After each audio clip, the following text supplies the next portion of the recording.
Hey Siri, pause. Hey. Welcome to the show, everybody. This is Wrestling on the Rocks. We are your hosts. I am GR Lunar. I'm Clump. He is Clump. I remember my name sometimes. Clump is also a verb to us. So Yeah. Anyway. To fuck things up. Yeah. Shaped like a clump. Yeah. Wow.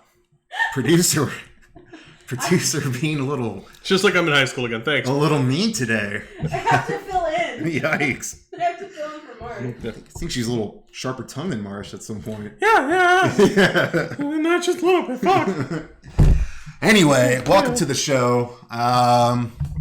It's your favorite thing to do on Tuesdays. It's ours, certainly. Yeah. And what a hell of a week we had last week. So many things. That being said, I did not watch AEW and I did not watch SmackDown. Did you say fat being set or that being said? That being said. Okay, because it's not like fat being said. That being said. That being said. Fap and set.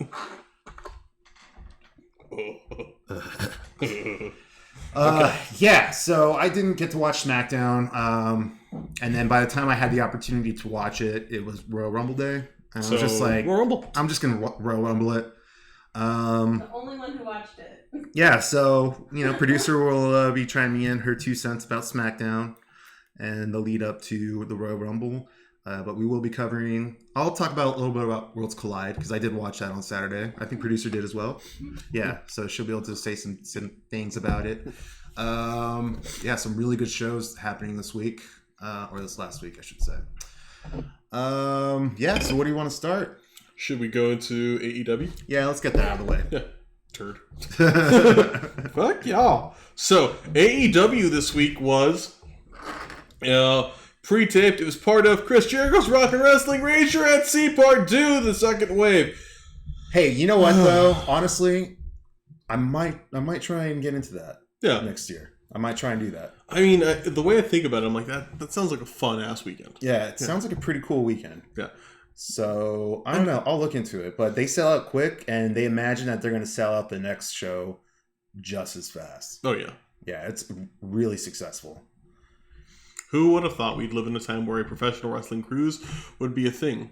Maybe we hear all those stories about Vince McMahon buying the Debbie Reynolds Casino in Vegas. Mm-hmm. Maybe now would be the time to have a wrestling-themed casino.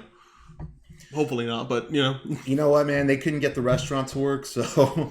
Or the theme park ride. Or the theme park ride. Or the nightclub that the restaurant became. Or the nightclub that the restaurant became. Or, what was the workout thing? The Stacker 2. Stacker 2 wasn't their thing. I think that was Was it their thing? They understaking it. Oh, shit. Especially when it was they had it had a ephedra in it. Yeah. And Ico Pro. Ico Pro, yeah. I knew that's what you're going to. Ico. But maybe now. And the WBF. And XFL. Or WBBF. And to be continued. Yeah. To be continued. Next week. Twice. Okay.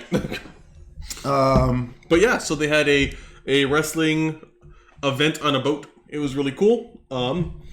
The notable matches of it, you had the Elite, meaning Hangman Page and Kenny Omega, defeating SCU, represented by Frankie Kazarian and Scorpio Sky. Wait, so I thought Page was not Elite.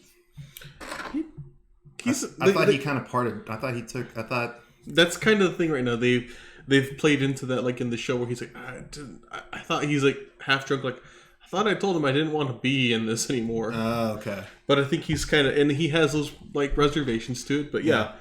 So Hangman Page and Kenny won and are now the AEW Tag Team Champions. Yeah. This goes with my complaints about them pairing up single stars into mishmash tag teams and then putting belts on them. For example, Seth Rollins and Buddy Murphy. But I would say this makes more sense and this could have more implications down the road. So I'm not hating it. The only thing I thought of that could make me less opposed to it here is that these guys are New Japan guys, and New Japan events, when they're not big pay-per-views, are all tag matches. So I'm like, yeah, they've tagged together forever. They kind of know what's going on. But more what I don't like is it's a tag team being utilized to propel a singles storyline. The storyline of Adam Page kind of breaking off. It's ultimately going to be Page versus Omega down the road. Wouldn't it be cooler if they lost? Or, I mean, now they will lose and the stakes will be higher, but if they lost after all this and then it became a thing, but it could still happen that way. I would hope they lose to SCU. Yeah. Because I think SCU, they do great with the belts, you know, so. And it's always nice to have legitimate tag teams. And, you know, the other ones aren't quite ready. Dark Order's still not there yet. Blade and Butcher are still not there yet, from what I've seen. What else is there? Oh, you got Private Party. You got Lucha Bros. I was going to say Lucha Express. Dinosaur Jurassic Express. I am having a really bad day today. Jurassic Express. Yeah. So I guess I can deal with them having the belts right now. And then, yeah, either lose it to SCU or build up a heel team, a heel faction to take the belt off of them. But they never seem to be doing Proud it. and Powerful. Yeah, that would probably be the second one. With their chunk that does a Absolutely. war. Yeah, absolutely. Yeah, I could see that happening, actually. Yeah, that would be cool. I don't know. I'm like in the middle about it. I think it's an interesting thing. I also, you know, I think they're doing. I kind of feel this weird mixed emotions with the angle of Paige being drunk all the time because I don't like it when ODB does it, but then again, also I think what I don't like there is ODB does the shit in the ring, and everything else about ODB is fucking annoying. It's just I don't like this. When Paige does it, I'm like I still kind of feel like I don't know because this plays on it's after the match and Stone Cold did it, but also like him just being around kind of like plaster. It's kind of weird to me, but Yeah, I don't know. I understand. What was the next match? Yeah. They also, so I'm not going to go in any particular order here. Sure. They also had Britt Baker defeating Priscilla Kelly by submission. Short match. Kind of match. It was a match. They're obviously starting that push with Britt Baker. I think she's been on a streak this year. I mean, they Possibly undefeated right now. I mean, they fucking have to because they have her and they build her up as this big, important part of the company. She doesn't do shit. Yeah. She does fuck all compared to Nyla. I mean, she's not losing things like a lot of people are, but she's also not doing a fucking thing. So, okay, cool. Like, how clean have her matches been? She's been going up against a lot of just kind of like meh talent. So, their squash matches, in my view, they're quick. They're okay, cool, you won. It still was so I guess my follow-up question, you'll probably answer this later because you're going down the list. Where's Riho in attendance? Does she show up for that?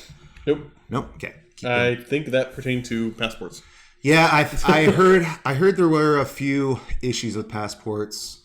Well, Brandy Rhodes had her passport stolen, so she couldn't go. Yeah, she didn't go either. Sucks. Yeah.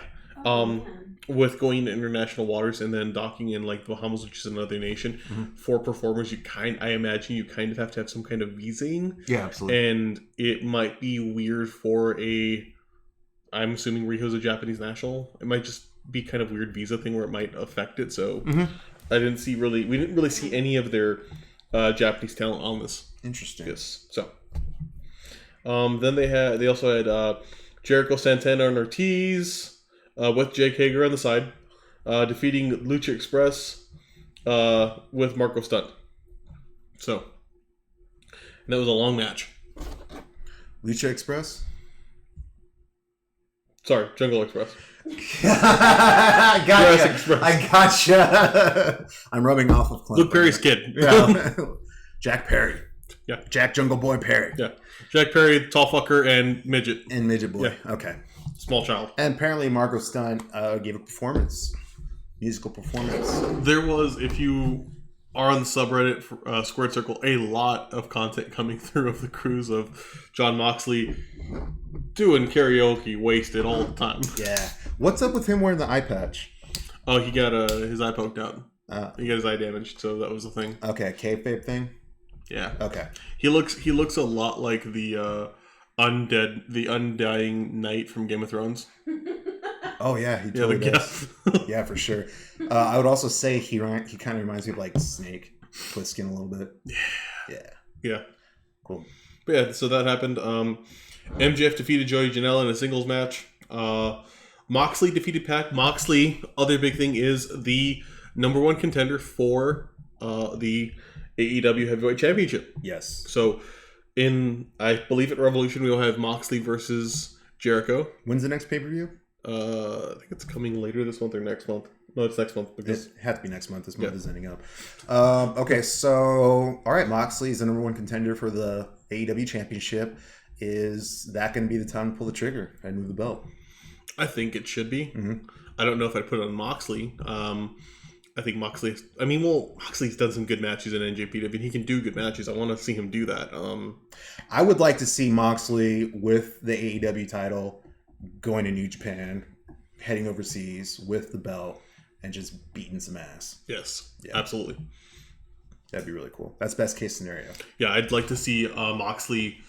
I mean, I'd like to see him take a belt back. Yeah. Come back and have a deal with New Japan where they can show both belts on both places. Like, I'm here, I have the U.S. Championship for New Japan and this. Yeah, that'd be badass. And, you know, it's not like Jericho's any rush to be being a fighting champion like that and going to New Japan with the belt. And Yeah, he's got a good schedule of doing music yeah, and eating. yeah. Put the belt on someone who still likes to wrestle. And I mean, Yeah, wow. there's a personal dislike of Jericho in his form currently. So yeah, Yeah. there's seeing him as he does this now, it makes me sad. So yeah, I'm gonna make fun of him. Yeah, Jericho's definitely rubbing me the wrong way right now. Yeah. Let's move on. What's the next one? Those were it. Jesus Christ. It was a pretty abridged show. Okay, so they just did one taping there then, right? One taping, but then they had a bunch of dark matches, I'm guessing, throughout the cruise. Yep. Okay. They also they had an MGF in a pool, Hi. the pool spot. Hello, Lunisa. Oh, what's Hey, up, wife. What up, Lunisa? Becoming a bitter old man. Yeah. Yeah, okay, so that's it. Anything? I have a question. Producer has a question. Do we think that Matt Hardy is going to go over there? Because those are rumors that he's unhappy with how WWE is treating him. So I'm wondering, what do you guys think? I'd say that's probably a good bet. Yeah, I feel like they're doing the TNA thing more than the WCW thing of like they're pulling people rapidly. I would very much like to see him go, but I would like to have him have creative freedom because I think he did a really good job of defining himself once he got out of WWE and by being just weird and shit like that. I think he could be fantastic. Well, AEW would be the place for that because they let them do whatever the fuck they want. Yeah, cool thing. Well, I think I did see on Twitter, he reached out to someone at NWA saying, oh, great, you know, they do such a great job. Really happy with what I'm seeing. And someone from, I forget who it was, someone from NWA said, oh, you know, we let our team flourish here. You know, creative minds work here. So he said he's, you know, keeping his options open is pretty much the gist. So I don't know. In hopes that they kind of remove this exclusive, deal, like with ROH and with AEW, and just let them wrestle in other shows and just let them promote each other. Because I think that's the best thing that they're going to do to strengthen themselves. I think it strengthens the industry overall. If I can be a talent primarily in a company and say, well, I'm going to go try some things over here, you can get over and show your own place. Hey, look what I did. And we can have so much more creative freedom. Yeah. I think that would be fantastic. Yeah, and I think the biggest worry that these companies are having is their talent going to these other places, probably and getting injured is what their biggest concern is. But also having the top guy or the guy with the belt look weak, you know? And I think everyone has the industry in mind when they're booking these shows. And unless there's a serious grudge or some kind of beef somewhere in the back, the idea is to make both competitors look strong. You know what I mean? So I don't think that scenario would be too likely with somebody looking really weak at a different place and then coming back and being the champion at their home promotion. I think their main concern is the injury part. So if they can figure that out and start letting these guys work together and do some cool crossover shit, and I think Marty Scurll is really starting to push for that. I think I think letting him take the lead and following that would be fantastic. I mean, the Royal Rumble is always a good example. You can bring people in for one night and have these like dream moments. They don't have to be something crazy.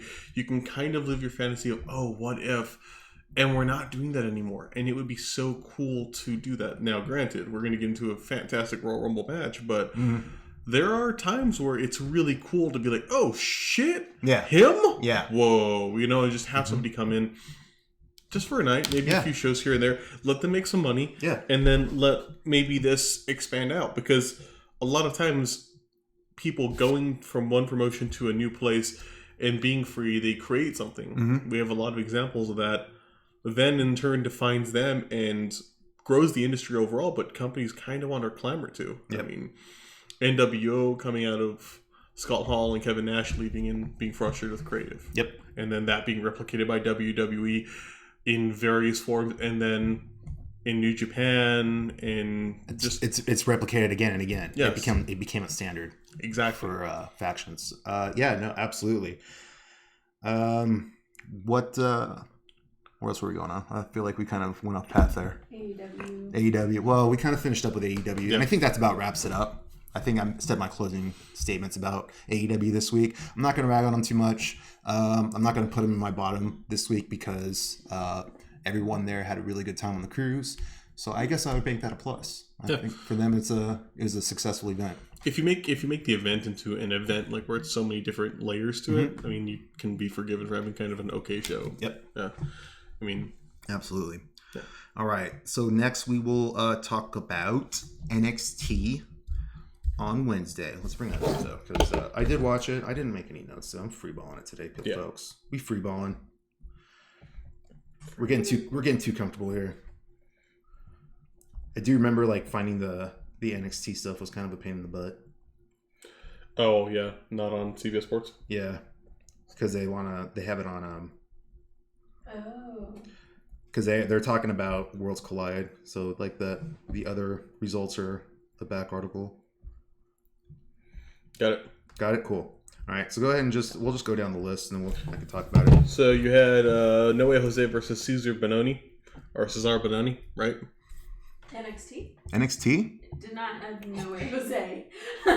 Yeah, I was like, that's from a few years ago, buddy. That's not. Same date. That's I was like, it's got Johnny Gargano. That makes sense. Yeah. Let's go over this one. This one sounds cooler. No Way Jose beat Cesar Bononi. C+ match. Bianca Belair beat Latoya. C+ match. C+ match. Authors of Pain in Action. Wait, this isn't Raw. C+ match. They beat Fish and O'Reilly. Okay. I got the card up.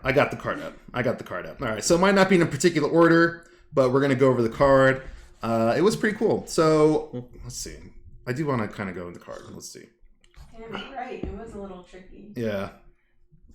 Johnny Gargano versus Velveteen Dream. A+ match. That's a lot. Gargano wins. All right, so we'll just go to this. So the first match here shows the Grizzled Young Veterans versus Bobby Fish and Kyle O'Reilly. Great tag match. I like both of them. Obviously, you gotta like Undisputed Era. Undisputed Era did not win. They pushed Grizzled Young Veterans and they moved on to the finals of the Dusty Cup.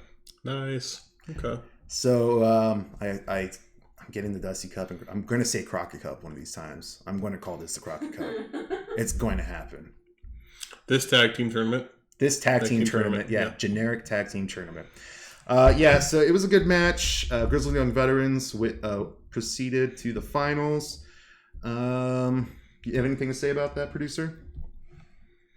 I'm trying to think because I'm still thinking of Worlds Collide. Okay, yeah. Worlds Collide is fresh on our minds for sure. The next match was Io Shirai versus Toni Storm, which was basically Toni Storm's debut singles match in NXT. And not on the UK show. And NXT proper. Yeah. That's what we'll call it. That'd be the British thing to do. She won. She goes over, Io Shirai. And I believe Io Shirai got injured from this match. I don't know if it happened during the match or after. I think so, but I don't remember So, seeing it. yeah, I don't recall seeing it either, but apparently she's going to be out for a few months following this match. Shit. And which really sucks because she's already unhappy as it is, and injuries do not help. She's unhappy? She's not happy. That's the report right now. She's not happy being in WWE. And it's not necessarily how she's being booked. I think it's more just her being gone from her family and her fiance, Who's in New Japan. who's evil. Oh, fuck. Yeah. Yeah. He's very evil. Yeah, that would definitely suck. Yeah, so that's the only problem with her. Because obviously they're not booking her weak. I mean, she's having amazing matches. And people love her here. Yeah. Maybe they should have it in NXT Japan. Maybe they should sign... No, I'm just kidding. Evil Maybe they should sign some evil stuff. That. Maybe they should work on a working relationship with New Japan. Yeah. Yeah. You know, just these little things, these simple things that they just don't like to do. We're free for now. Yeah. You know, I forgot I'm on the list. I was gonna be like, Clump, go for the next one. Yeah. So the next match of the evening, or the next segment, the next match, we have Finn Balor versus Joaquin Wilde. This was basically a squash match to lead up to Worlds Collide. We got to see him do stuff though. It wasn't like a 1 minute squash. It wasn't a 1 minute squash, but Finn Balor still They gave looked really strong. Finn like a space to like do some work before he got squashed. So Finn got to like do a little bit before he just got crushed by what's his name? Yeah. I'm actually surprised that we didn't see Balor in the Royal Rumble. Now I'm thinking about it. I know it's like flash forwarding, but damn. There's several people. Yeah. I liked it a lot. I don't want to think about things that I missed. Yeah. But, I mean, it was good, but yeah. Another match was Shayna Baszler versus Shotzi Blackheart. That was a really cool match. They made Shotzi look really good. She's gonna be. Is it Shotzi or Shotzi? Because I keep hearing it both ways, and I'm like, which one? I go Shotzi. Because Shotzi. I guess Shotzi makes sense too. When I see SHO, for me that's show. That's the Japanese that I've learned. So. Oh yeah.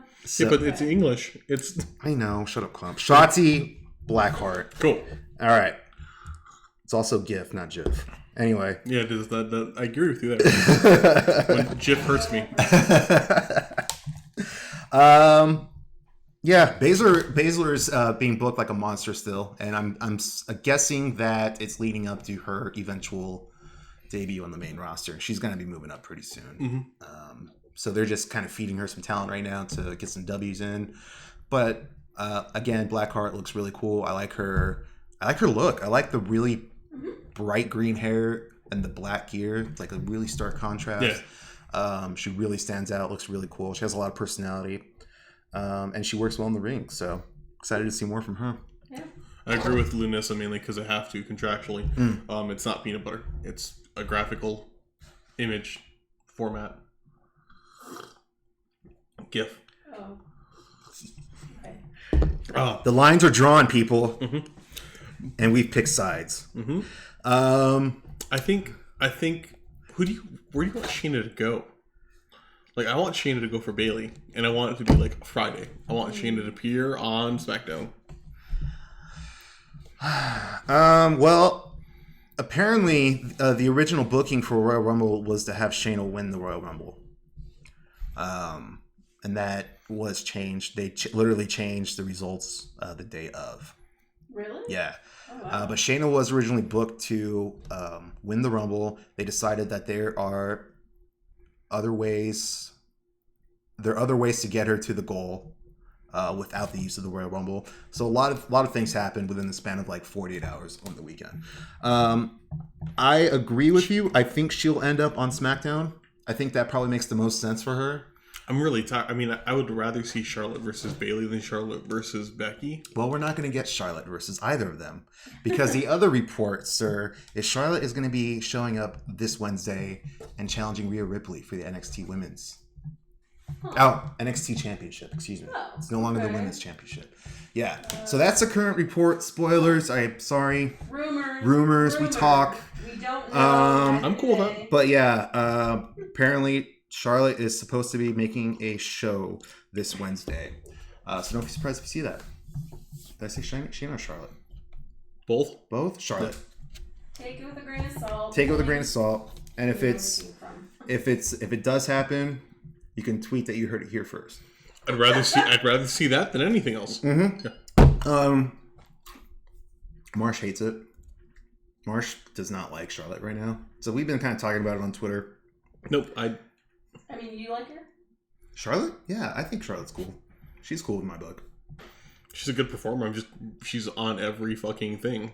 Yeah, because she's like the Roman Reigns of the women base. No, not really. Not That's not a good analogy because that's exactly my problem with her. Yeah, no, I guess that is the best analogy for her. That she's the Roman Reigns of the women, because she's just involved in everything. She has to be involved in something. You can't just have her floating because she's main event women talent. Mm-hmm. And I feel like, I don't know, we don't know this, but I always feel like there's something behind her, some force that's like, yeah, she has to be there. She's amazing, and she. I mean, like a fatherly figure? Yeah. Oh, okay. Yeah. And she's okay. Yeah. But... Yeah, no, I agree. And I see how she rubs people the wrong way. She just hasn't really done that for me yet, I guess. Yeah. But I do think it's interesting, if she does show up for NXT and challenge for the NXT title, I think that really legitimizes the title, in my opinion. It really sucks for Rhea Ripley. Yeah. I have to say it sucks for her. You can't win them all, people. Okay, you can't win them all. Or she could show up on NXT UK because it's a title that she hasn't won. That is true. It's a title she has not won, but obviously it's not gonna fucking happen. That's NXT UK doesn't have the ratings for that. But I think it'd be really cool. I like the idea of the NXT title now being something sought after by main event, I shouldn't say main event, but the Raw or SmackDown roster. And it'd be really cool if it were done the same thing with, the men's title as well. This is where it gets confusing to call them both NXT title, by the way. Because then I have to clarify that I'm talking about Adam Cole and not. Yes. Anyway. I'm not saying that I don't support feminism. That was my first thought when they announced it. I was like, oh, this is gonna be confusing. Do you think they did that so that they don't have to have the conversation about why they don't have somebody going for the World Heavyweight Championship proper? By not differentiating it, not making it a woman's title, by making it just be the title, they don't have to have a situation where, because we've all heard stories. Vince does not like intergender wrestling, or people in that company don't like intergender wrestling. We've heard things that they don't want to do that because of what's going on with Tess. They don't want to have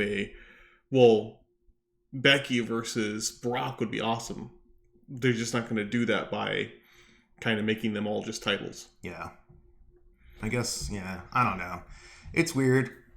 I see why. I totally get it, but there's going to be confusion there. Yeah. And it's going to get me. It's going to get me every time. Yeah. Yeah. So keep going. Let's blow through this. Keep going. So we had the Broserweights versus Marcel Bartel and Fabian Eichner. Okay, this I remember. I really like Imperium, so I was kind of hoping that they were going to win. But no, it didn't happen. The Broserweights are going to the finals. Yeah, they cut a promo afterwards, and there were puns that were used. I guess someone said the word joint, and yeah, that's a no word in that yeah. company. And Matt Riddle just went ahead and oh, I'm sorry, I just started daydreaming after he said joint. He said something along those lines, and then the crowd started chanting, "Riddle's gonna smoke you, Riddle's gonna smoke." So that seems to be the new thing now with the Broserweights is making puns about smoking weed. Nice. Because they did that at Worlds Collide as well, or something along the lines. On Twitter. And on Twitter, that's their thing. This really leads me to believe that Dunn's gonna turn on Riddle. I really think that's going to happen. It's a unique pairing, yeah. It's that's just the only thing I can see. I really don't want them to win it. And that's not to say that I dislike them. I like them both. They're two single stars that are being put together in a mishmash. And this is a continuous thing with the Dusty Classic is having these tag teams win. these mishmash tag teams. Give it to the Grizzled Young Veterans. That's all I'm going to say about it. I better not see Broserweights win this shit. Yeah. Grizzled Young Veterans need this. Yeah, they need it. And I think this might be a way to get Grizzled Young Veterans over to NXT proper now. And have them challenge for... Yeah. So that's what I want to see. Oh, yeah. No, I think that makes more sense to me. I think there's more of a story with them split up. I think they're both... I mean, they're going to be in the main roster in a year, so we don't need them to be, like, attached like this. It's a neater story when they break up and come, I think they need to do more. I think they need to do more of it in general between NXT and NXT UK. Just, like, throw talent overseas. Just keep doing that. Keep it fresh. Because it's just, like, more pairings that we don't get. And they're not going to do it because that's going to be what Worlds Collide is going to be focused on now, which I'm guessing is going to be a yearly thing. But man, if they just had their talent cross borders and just work on different shows, and then like throw in an NXT Japan that they possibly have down the road, yeah, it would just be really cool. Have a 2-day festival of wrestling. I'm cool with this. The only reason I like this is because, one, I can see Pete Dunne win something, because that pissed me off. Because every time I would see him, I was like, man, this guy's so great, and he just keep losing, and I just hate someone with so much potential, and like, I know he was champ elsewhere, just not do anything, or not do much. I felt like, and sorry, them two together the whole time Bro was talking, Dunn just looks like he's gonna smack him, and I thought that was hilarious. The whole time I was like, oh, it's gonna happen. But I know how you feel, because I do like Imperium a lot too, so kind of torn.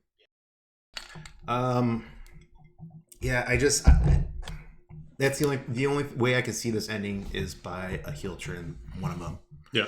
Which is something we got already. This is a story that played out with Dunn and Roderick Strong the year before, right?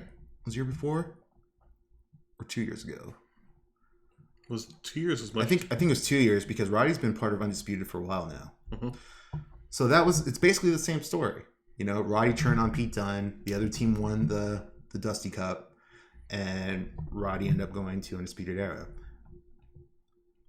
This will be like 50% of that story if it plays out the way I think it's going to play out. Was it Roddy, or was it with Dunne or with Riddle? No, it was Riddle. It was Dunne. It was Pete Dunne and Roderick Strong. They were the attack team. Were they not? Roddy was not paired with Riddle. Yeah. When he went to Undisputed Era. All right, he's got to look that up. He's testing my knowledge right now, my memory. We'll see how accurate I am. I'm pretty certain he was with Pete Dunne, and that fell through. Roddy turned on him, joined Undisputed Era. Let Undisputed Era win the Dusty Cup.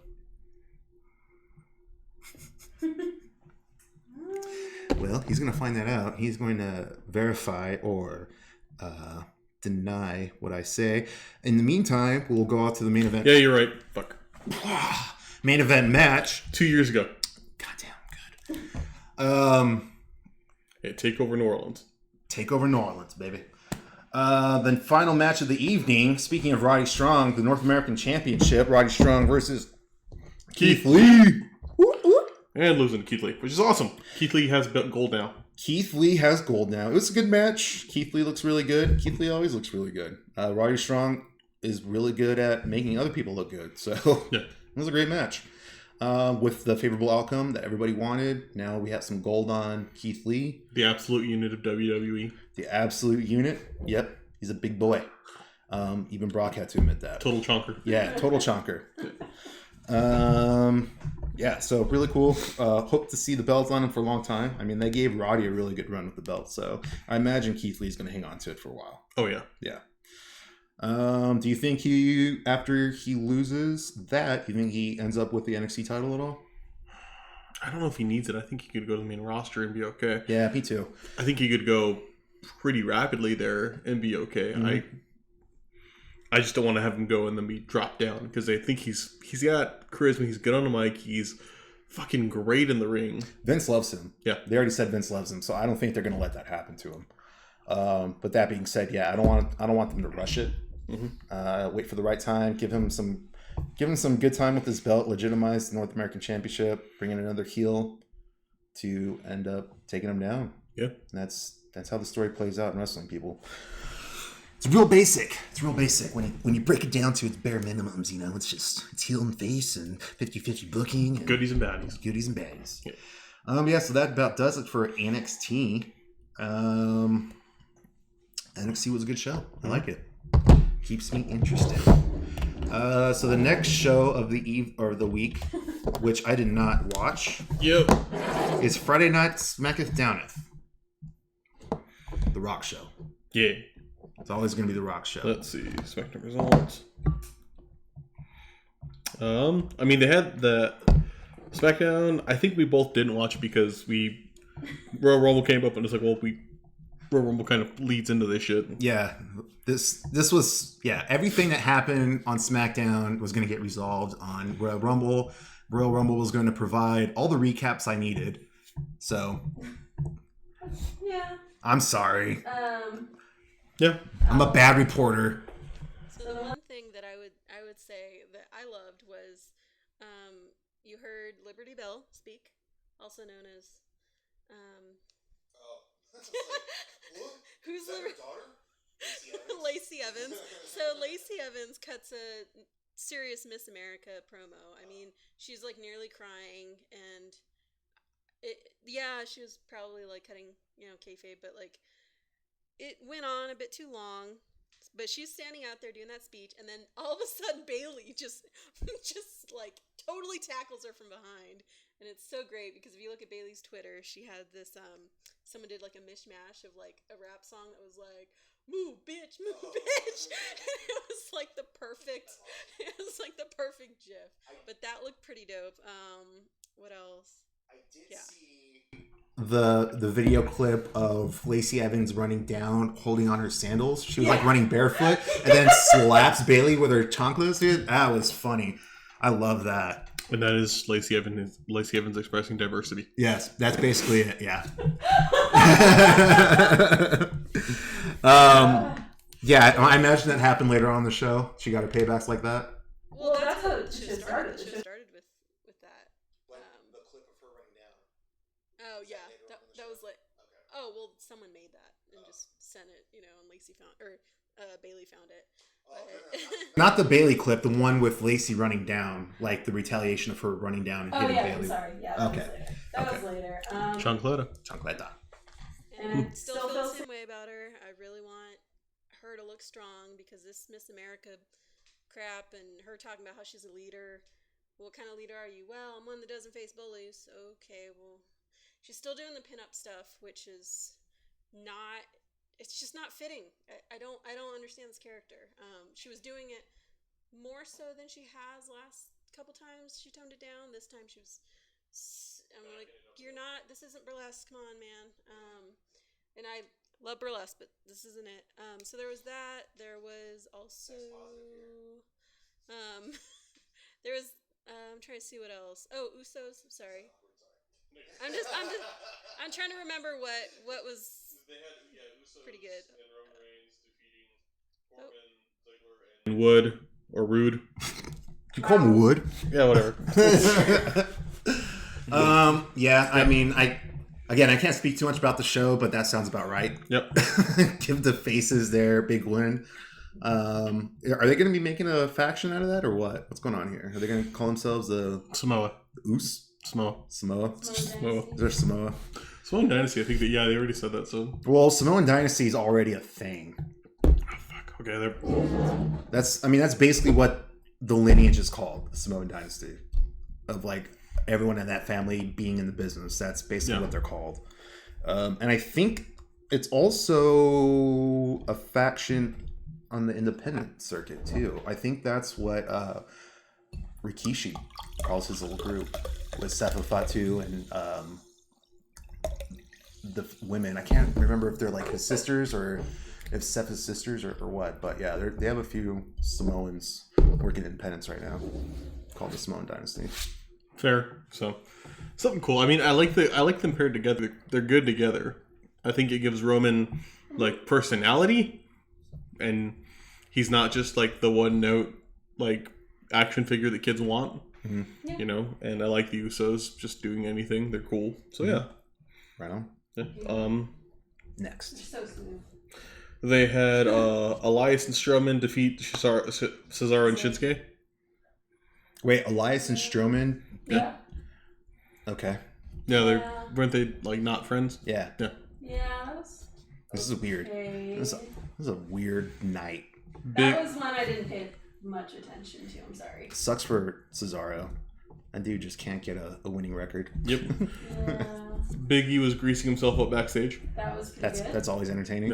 That's pretty good. John Morrison beat Kofi Kingston. Ooh. Yeah. Yeah, that was a good match. Was that a clean win or was that a Why do you look at me? Sorry, was that a clean win, producer? I'm not. You're not too sure? I'm trying to remember how it ended. Like, I remember certain moves. I imagine there was some shenanigans. Was Miz out there with him? Yes. Okay, there had to be Miz some was- shenanigans. Miz was being a dick, Okay, yeah, 100%. which I like. Yeah. Was that? So did I see the clip of? Did Morrison get on the top rope and then do like the parkour off the top turnbuckle, like the side flip onto either Big E or Kingston? I think I saw that. Where he climbed up. He did a few things. There was like a couple guys, getting ready to catch him. He like looks at the crowd, shrugs, and just goes. John does a few things Morrison. John Flippy Morrison. Yeah. I just remember Big E chasing Miz, which I thought was hilarious. Like, Miz Horrifying. did some... It'd be horrifying. Yeah, Miz did some Frightening. dastardly shit where he's on the outside the ring, and then Big E's like, oh, okay, and he just like starts charging at him, and Miz just runs away.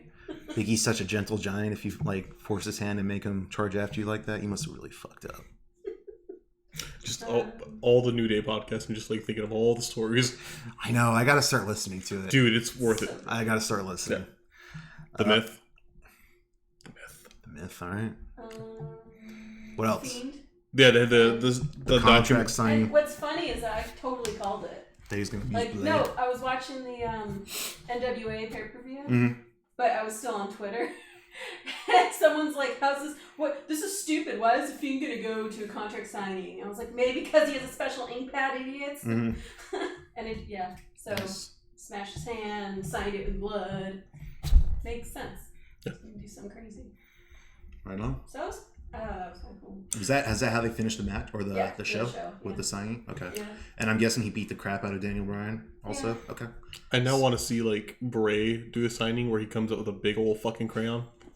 Just like a big ass giant. Yeah, It's absolutely. like comic pen. Yeah, you're getting Bray Wyatt today. You're not getting the Fiend. Damn it, his name just in the eyes in it because I want him to dot something with a heart too. Oh God.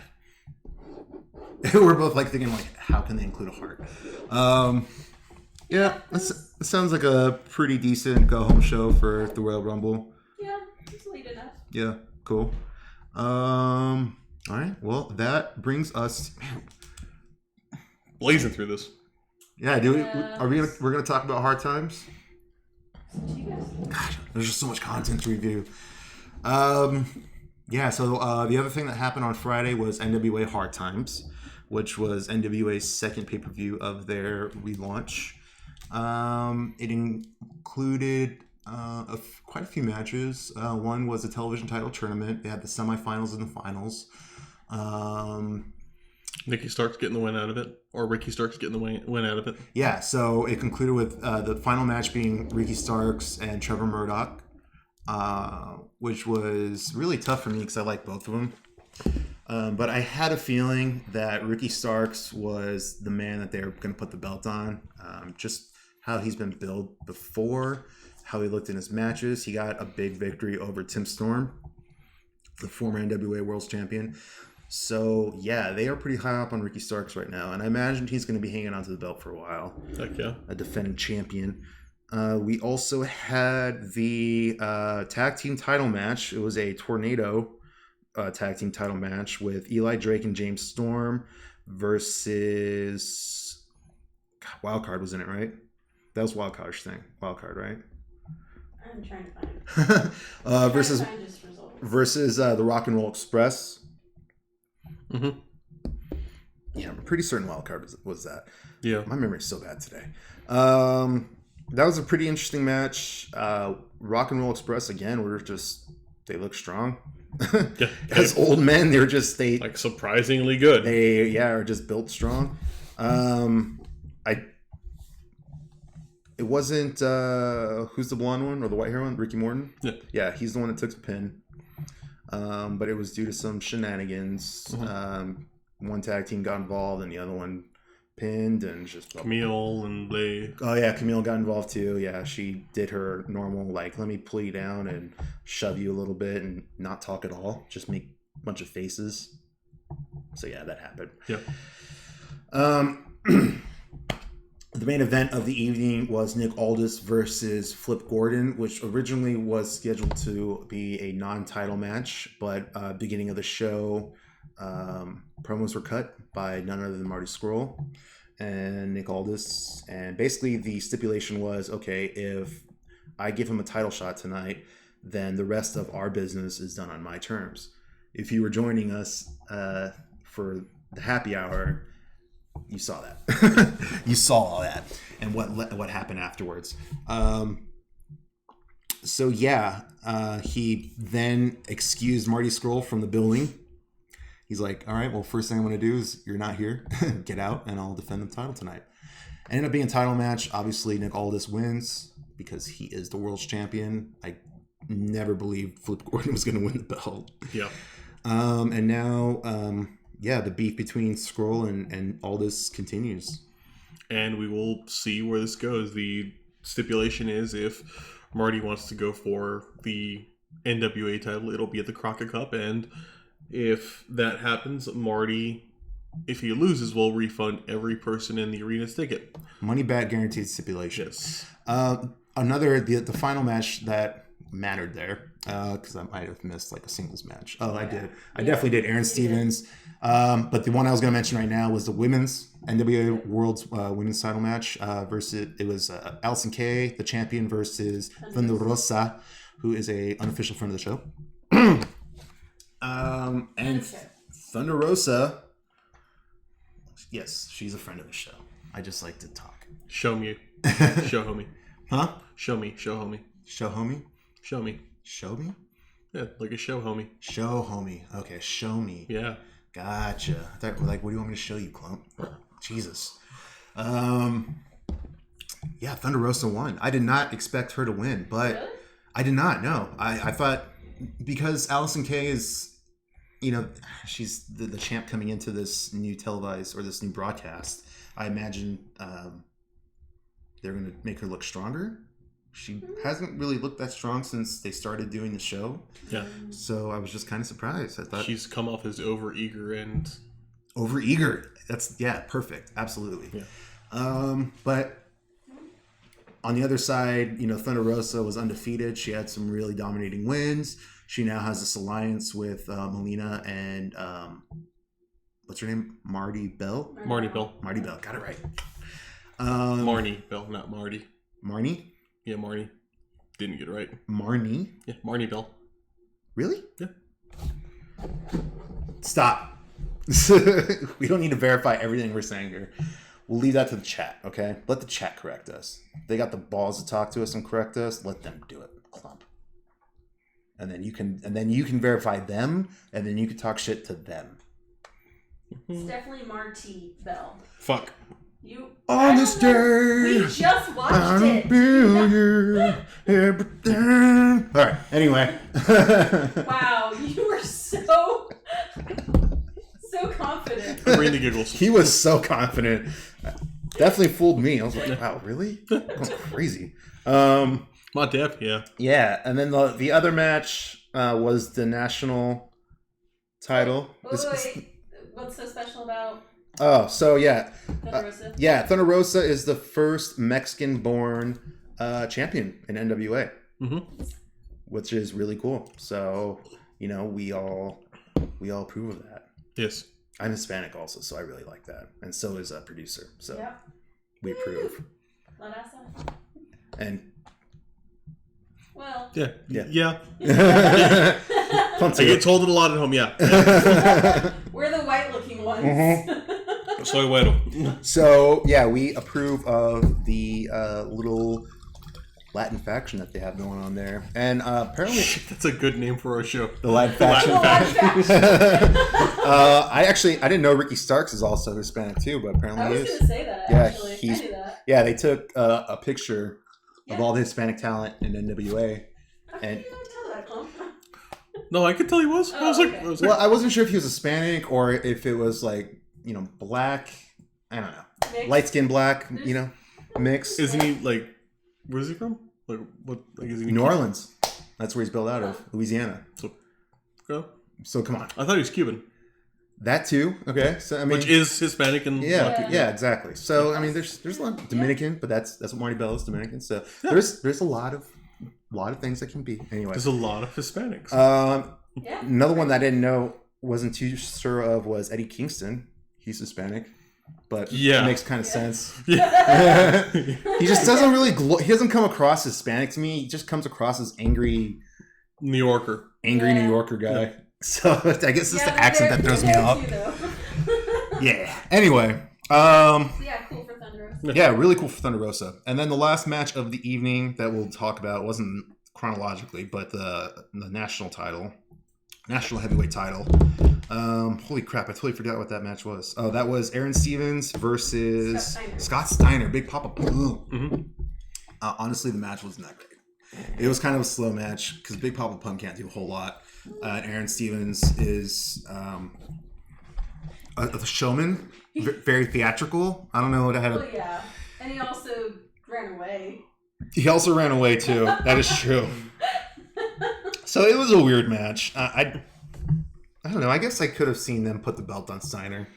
DQ because question mark texting. Yeah. I don't know. I like Steiner. I'm never going to be opposed to seeing Steiner talk, but I don't. Then he's got to get in the ring, and he's not great. Can't do a whole lot now. Yeah. And it's too bad because Steiner was a fucking beast in his tag team days. So would you like him to be a producer maybe? Or like a manager? Yeah, manager, yes. Manager, yes. He could talk. I can't see him ever managing though. Yeah, I think he's. I think he's very focused on performing. Oh. Yeah. I think he still thinks highly of himself. Mm-hmm. And I'm not like talking crap about it, but I think he'd be too proud to take a manager role. I think that's the best way to put it. Yeah. That's interesting. I don't think we'd ever see him even like Hulk Hogan sitting on the side of a ring being like, "This is my team, brother, going to this," and he's Scott Steiner is either in it or not. But I've never seen Team Hogan. He's not a real American. He's not a real American. I think don't him and like Hogan have like way heat? Away heat or like Like they have way crazy amounts of heat with each other Oh, I'm sure they don't like him. because they're both people who have like the most heat with everyone. Honestly, a lot of people don't like Hogan, so I imagine Steiner would be one of them. And a lot of people, and Steiner doesn't like a lot of people. Yeah, Steiner doesn't like a lot of people. Yeah, exactly. All right, so that does it for Hard time. Hard Times. So also they announced the Crockett Cup. I got it right. The Crockett Cup will be the next pay-per-view for the NWA, which will be taking place April. So they are doing a little bit of a break, and this is going to be a little bit of a longer season, which is cool because I don't know, when they announced Hard Times during Into the Fire, Yeah. I was like, holy crap, that's coming up in like 3 weeks. Yeah. Like it was hella quick. Mhm. So this is nice. All right, so that leads us into Saturday, and we had a special Saturday pay-per-view in lieu of NXT TakeOver, which is taking place 3 weeks from now, I think. Or not from now, but 3 weeks. We have Worlds Collide. NXT proper versus NXT UK. Really cool show. Really cool. Yeah. Did you watch it? No. Very, God. Why are you here, Clump? I think highly of the UK division. I think it's underrated. I think they have a lot of good performers there. I think they have some good microphone talent there as well. And I think what I love most is the audience, because they do the chants. They are really into it when they're there. it's nice. It's like a Full Sail, you know, in Great Britain. It's really nice. Like, The English chants are always like the best. Like Yeah. the first UK, they do fucking songs. the Yeah. first UK title tournament, CrossFit. Jeez. Yeah, they do a freaking song. So yeah, no, it's awesome. And you know, the English are the ones that also came up with the really cool Keith Lee chant. So keep it coming, boys. Keep it coming. I like it too. I like the audience, but I know Marsh sometimes thinks it's distracting. But Well, I think you try to hear it, and that's like, yeah, like it can be distracting. But I'm like, well, I'll just Sometimes. watch it again. But yeah, Yeah. So the show opened up with a really strong, match. We had Finn Balor versus, I can't remember how you pronounce. Dragunov, Dragunov is his last name. I don't know how you pronounce the first name. Is it- Ilja, Ilja, Ilja, I think. it was just, Ilja, Ilja Dragunov. That's Who's cool. basically like a, I mean, he's basically like the UK kind of Finn Balor as far as like looks. Yeah, Not like looks, but like the way he comes off. I don't know. They're very similar in size and stature. They kind of have a similar moveset. Just animated. very animated. Just things remind. Well, Finn Balor's not as animated, so I think that's where they differ. Have you seen? Do you know who this guy is, Dragunov? He wears like red contacts into the ring, cool. so he works with contacts. It's gotta be like tough as hell. Yeah. It's gotta be super tough. But the match started off. They you know, do their thing. They open it up, and then they ended up doing a pose. And Dragunov poses like this, where he's like this, and like basically taunts Balor into like doing his pose. So Balor like starts, you know, doing the gun thing, and before he could finish, Dragunov just like slaps him across the face. The disrespect, and then Finn Balor proceeded to beat that ass afterwards. Wait, but was that when he busted Finn's nose, or was that later? Ilya. I think that was later. Okay. Yeah. Ilya, not Ilja. Ilya. Ilya. Yeah. The J is silent. The J is not pronounced. I was like, Yeah. I found his page. Cool. Thank you. Yeah. Yeah. So what happened was it was a falling top rope missile drop kick to Balor that caused the nosebleed. Ended up with Balor avoided another top rope senton with double knees, missile drop kick, Dragunov into the corner. His big setup to hit the coup de grace, followed by the 1916, his DDT that he likes to do now, Yeah. which is really cool. And then gets the pin after that. I think the big problem was the crowd didn't really know who Dragunov was. So he basically got no reaction when he came out. But I think by the end of the match, they respected him. He's super young. Super young. Yeah, absolutely. He's got a lot of time. But yeah, it was a good opening match. And I think it's smart to put it on a veteran like Balor to get the crowd up and get them started. Cool. After that, they did a little bit of a interview with the finalists of the BC Road Classic. That's where we got more of the puns and more of the wee jokes between the Broserweights. Grizzly Young Veterans are like super heelish.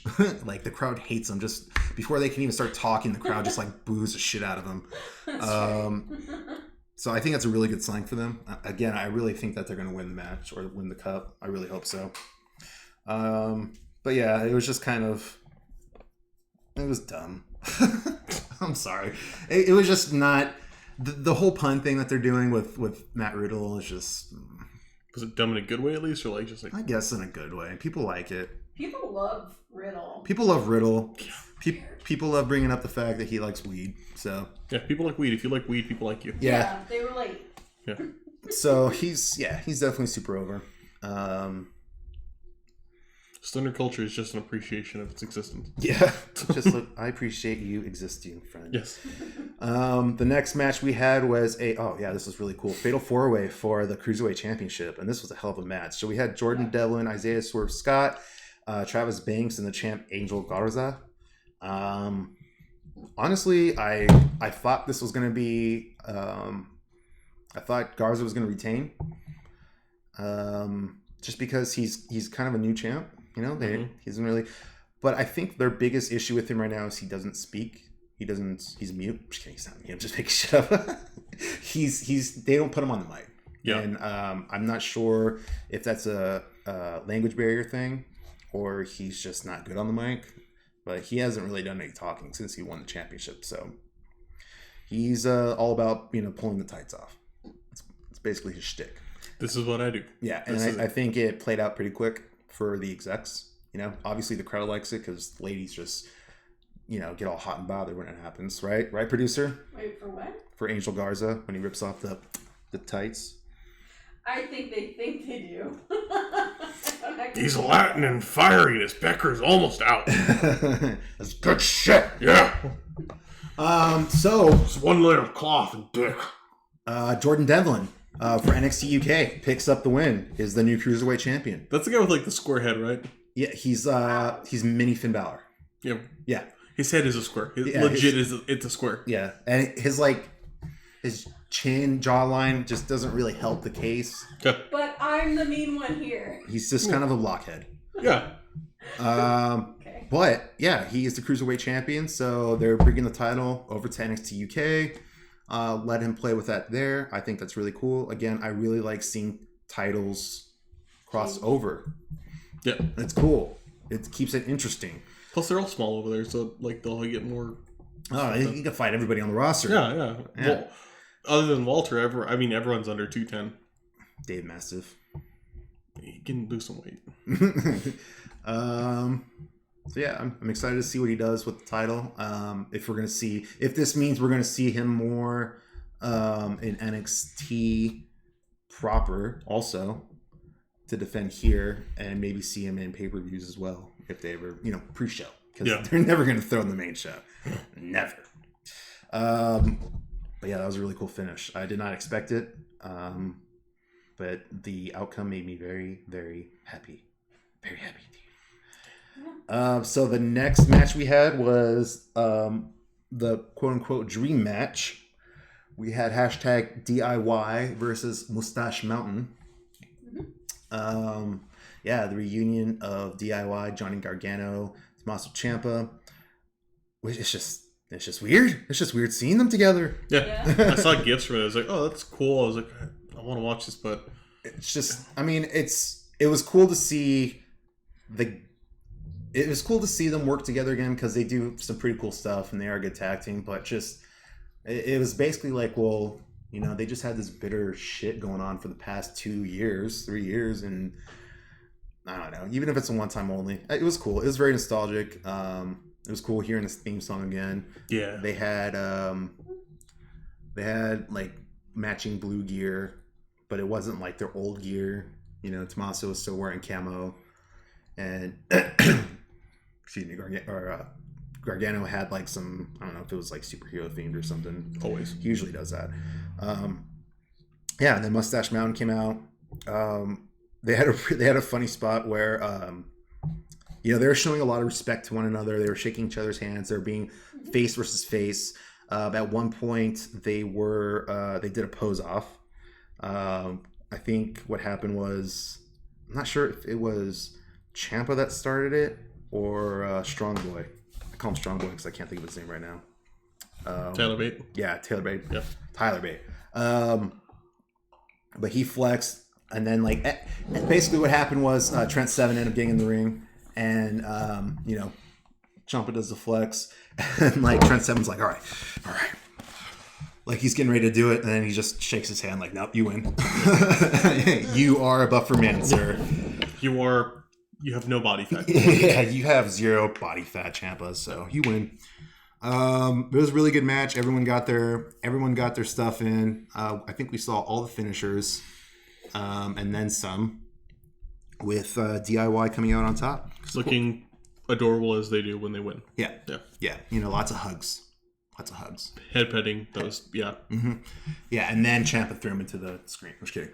That did not happen. That would be fantastic. Not this time. Oh, it's over. Done. Yeah. We're enemies again.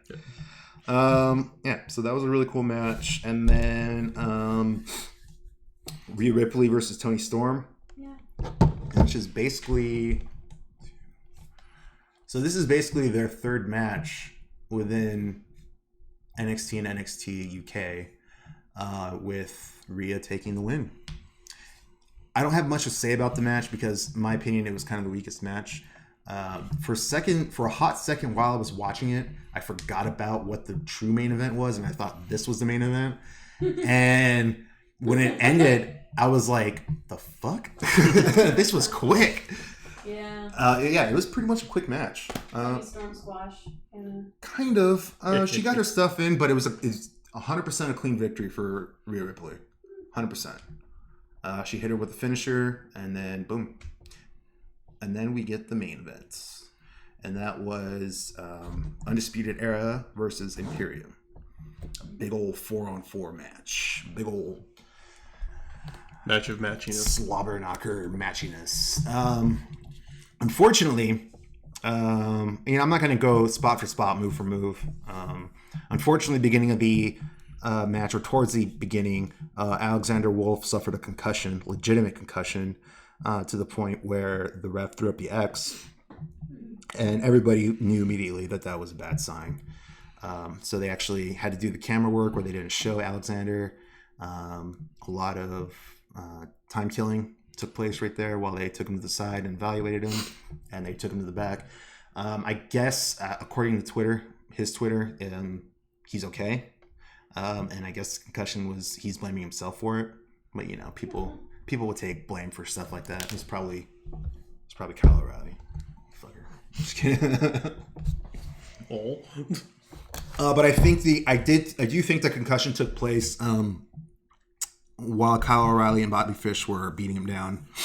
I couldn't quite see when it happened, but yeah, he took a pinfall. I think what happened was he took a pinfall, and his head didn't go down. That was what I noticed, is when he took that pinfall, his shoulders were down, but his head was up and his arms were out, which is not a good sign. Yeah, that's not a good sign. You take concussion and you're prone, but your body's stiff. You're fucked up. He had no intent of kicking out either. They had to the ref had to stop, and they just kind of had to go along with it. And the ref checked on him. He's like, "Oh shit, you're out. You're done." So that was pretty scary. Fortunately, it's a bunch of old pros in the ring, so they were able to work around it, and they were able to finish the match. Not 100%, to the routine that they were going to do it. But it worked out. But it worked out, yeah. And actually, in my opinion, make Imperium look even better, because Imperium comes out with the victory. Spoiler. They won. Imperium wins. But they, win 3 versus 4. Makes them look really cool. Really cool match. Walter throws the chops. Eichner does a bunch of flippy shit. Marcel just kind of exists as Marcel. And that's not saying anything bad. It's just, he's just a worker. But no, it's a really cool match, and I'm really happy that Imperium won. I really hope that Imperium is another one of those things that crosses over more. I really want to see more of Walter. I was really hoping to see Walter in the Royal Rumble, and I was disappointed that he didn't show up, but we'll save that for later. Yeah. A really cool Saturday, really cool. A lot of wrestling this weekend, man. Had the show, Hard Times on Friday, Worlds Collide on Saturday, and It was crazy. And then that leads us into Sunday, And Royal Rumble Day. That's the only, I think, kind of, not bummer, but it's a little tough when you have so much happening. And I know that's because they're building these brands. Everyone's competing with everyone. At the same time, it's like, damn, give us a minute.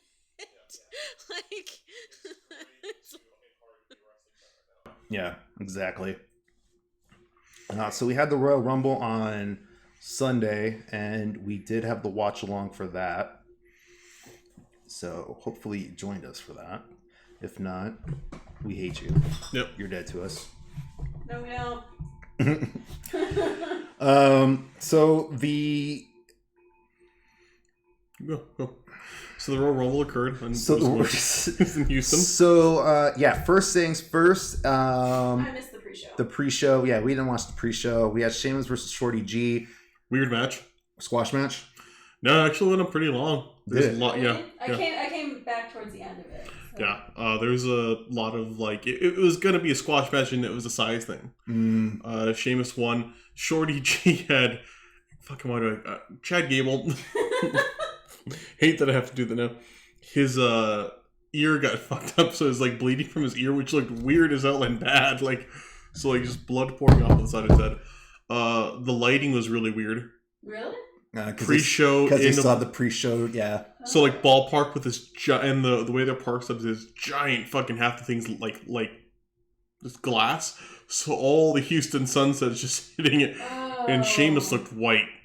Yeah, it does not help Sheamus He out at all. always looks white. But like neon, like Shorty G Chad Gable was wearing Laker colors for Kobe Bryant, so Yep. that's really cool. But yeah, Sheamus won. Yep. And then didn't they? I think the next one was Andrade, and Humberto Carrillo, which I have words about this. go ahead. Have words. So we found out later. This is spoilers for Monday. Andrade is out for 30 days on a suspension.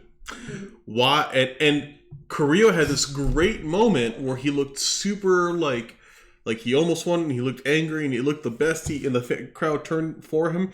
They could have done this at Royal Rumble, and it would look fantastic. And they could have just put the fucking belt on him.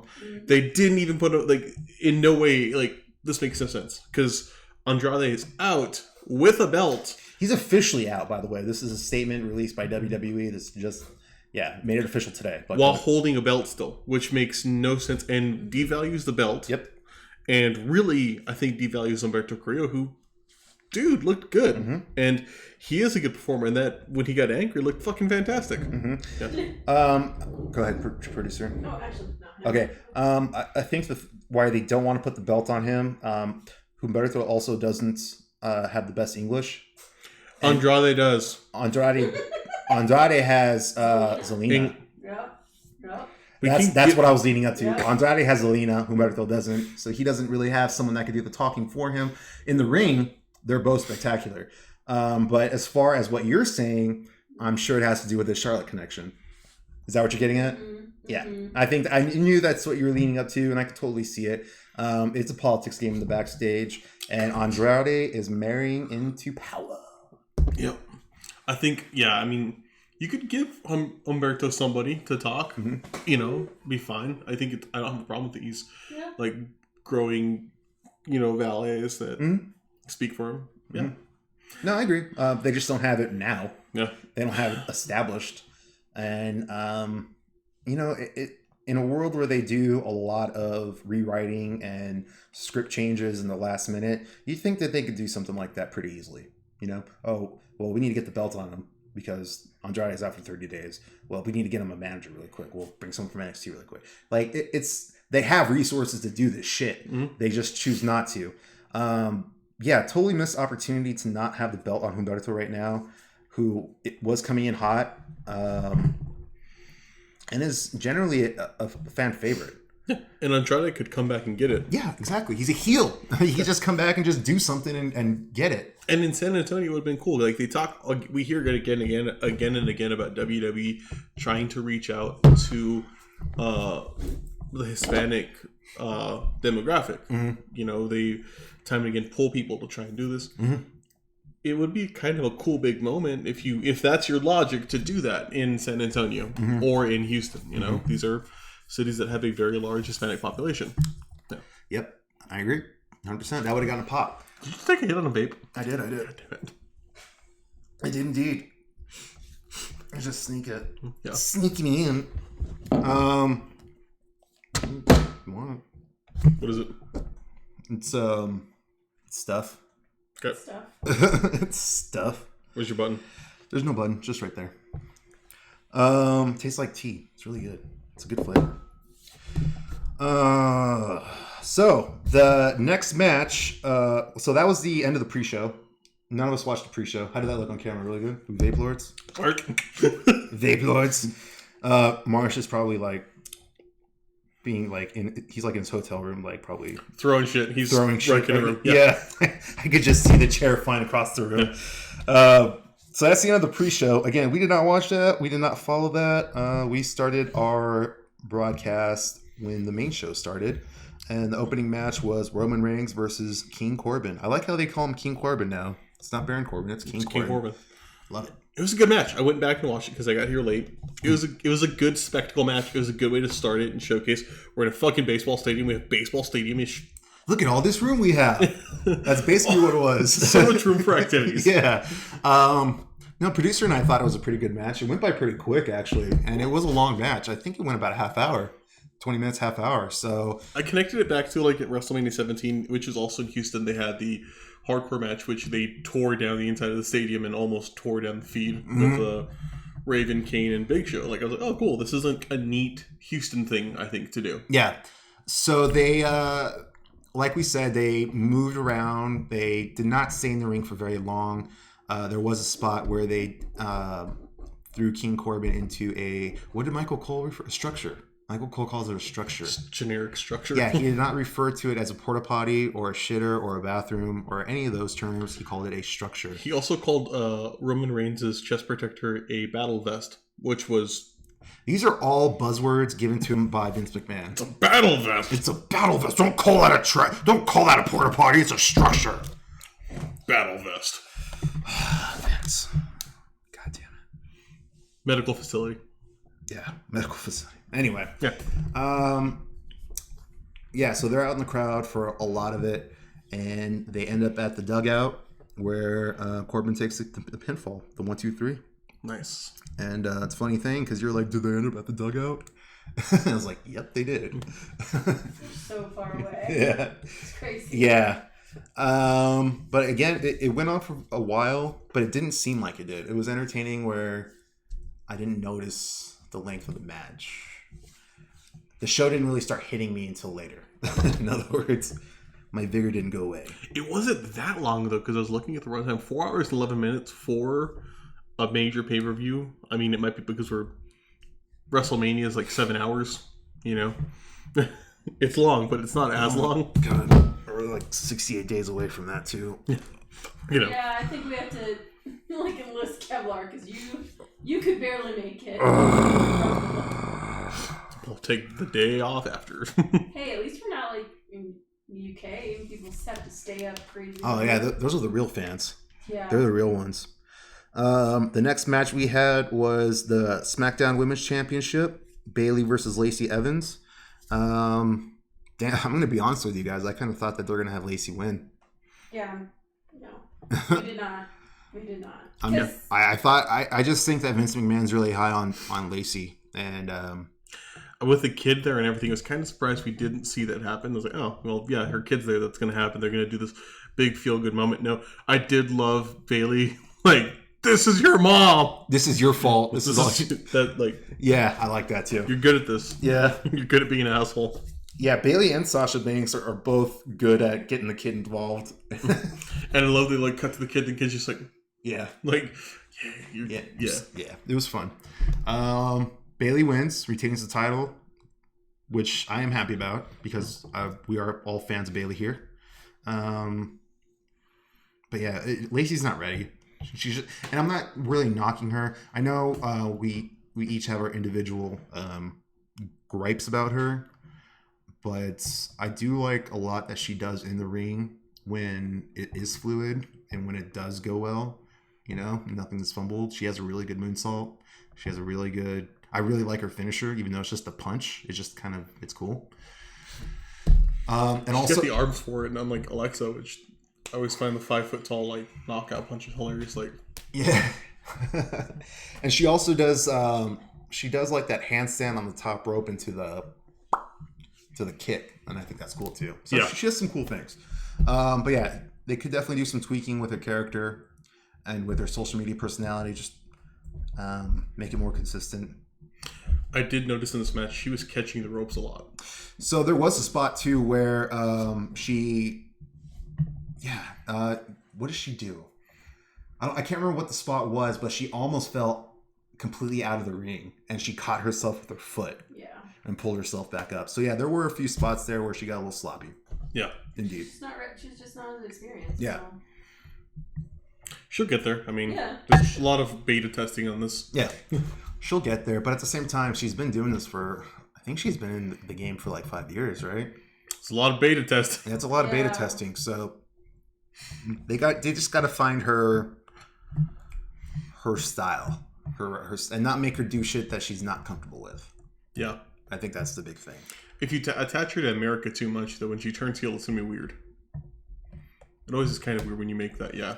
Yeah, I know what you're saying. I agree. And I think that's it's tough, man. It's tough with the Patriot gimmick now because a lot of shit's happened since the 80s. So it's just like, there's like a lot of mixed feelings about the American flag and all that. So, Yeah. but no, I don't have anything against Lacey. I hope she improves. Yeah. Yeah. And that's all, Gets better. that's all I'm going to say about that, okay? Yeah. Then we had Women's Royal Rumble. Yeah, so went to the... Yeah, see, it's not listed like that here. Yeah. Stupid. Women's Royal Rumble, which was awesome except for the win. I did not like Charlotte winning. Yeah. Yeah. A lot of people have their gripes about that. I could see that. Like we said earlier, the Royal Rumble was rewritten at the last minute for both the men's and women's. Originally, they had Shayna Baszler to win the Women's Royal Rumble. Which would have been a great story because if you have that... So Charlotte got knocked out so many big people. Like she knocked out Bianca and Alexa. And it was like, Bianca was a beast, by the way. I thought Bianca was going to be the Iron Man. She was in there for about 33 minutes. Crazy. She looks so good. Yeah. And I think it was a really good build for her going into TakeOver. Like she looks really good going into TakeOver now. Yeah. But then having at that, Charlotte wins it over Shayna. Yeah, so now Charlotte winning it. What up? So Charlotte winning it is kind of the obvious choice. I imagine she was probably the top pick for the Vegas odds, or one of them. I think Sasha Banks might have been the top. No Sasha Banks, by the way. Nope. Yeah, people were pissed. Well, apparently she's injured, so that's the reason Really? why. Yeah, she was not medically cleared for the Royal Rumble. That is not kayfabe shit, brother. That sucks. It's the real life. But it was also her birthday too, so she's Yeah, like, I thought she just got it for her birthday. but why would you? I would work on my birthday to get a paycheck. That Royal Rumble paycheck? Hell Oh, yeah, yeah. I'd work on my She got birthday. she got that Vince money. She don't need to. Shit. Shit. But yeah, apparently she's injured, so we might not see her for a few weeks. But I do like that they're writing it off as her like doing a rap album. I got work, brother. I thought she was doing a rap album. Yeah, Bianca Belair looked really, really good. Beth Phoenix. Oh my gosh. The true Iron Man of the Royal Rumble was Beth Phoenix. She took a bump. She took a hit from Bianca, and her Yep. head hit the turnbuckle, and she cut the back of her head open fucking bad. And evidently, they had a lot of stuff for her to do in this Royal Rumble, which they did. She did it marvelously, all while pouring blood out of her head. Yeah, she was The mat. she was involved. Yeah, she was involved in the whole Royal Rumble basically, and she was not going to let this stop her at all. When they raised Charlotte's hands, you could see how much blood was on Charlotte. It was fucking bananas. It literally turned the Women's Royal Rumble into a bloodbath. Yeah. Quite literally. Because people were still throwing work punches at Beth, and they were getting blood on their hands. At a certain point, we couldn't even tell where the blood was coming from because there were so many spots on the wrestlers, in the ring. It was really tough to tell. But finally, we could see that Beth's head, the back of her head, was basically dyed like cane red. Like it was just stained with blood. Yeah. All of Ric Flair. That's what it was. Ric Flair style shit. Oh, yeah. Yeah. So, yeah. Ugh. Brutal shit. But she hung in there. She stuck with it. Didn't miss a spot. Hit everything. Took all the spots that she had to take. Freaking awesome. Killed it. Killed it. Yeah. So yeah, she gets my Road Dog, my Road Warrior award of the Royal Rumble. What did you think about Santina Morella? I know a lot of people are pissed off about it. I was not mad because it was such a quick, silly spot. Yeah.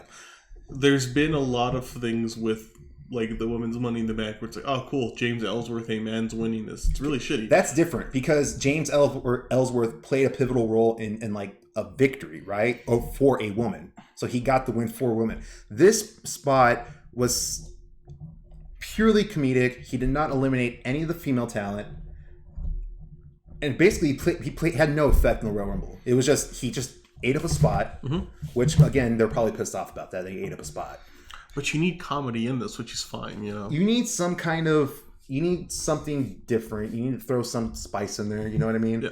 Yeah.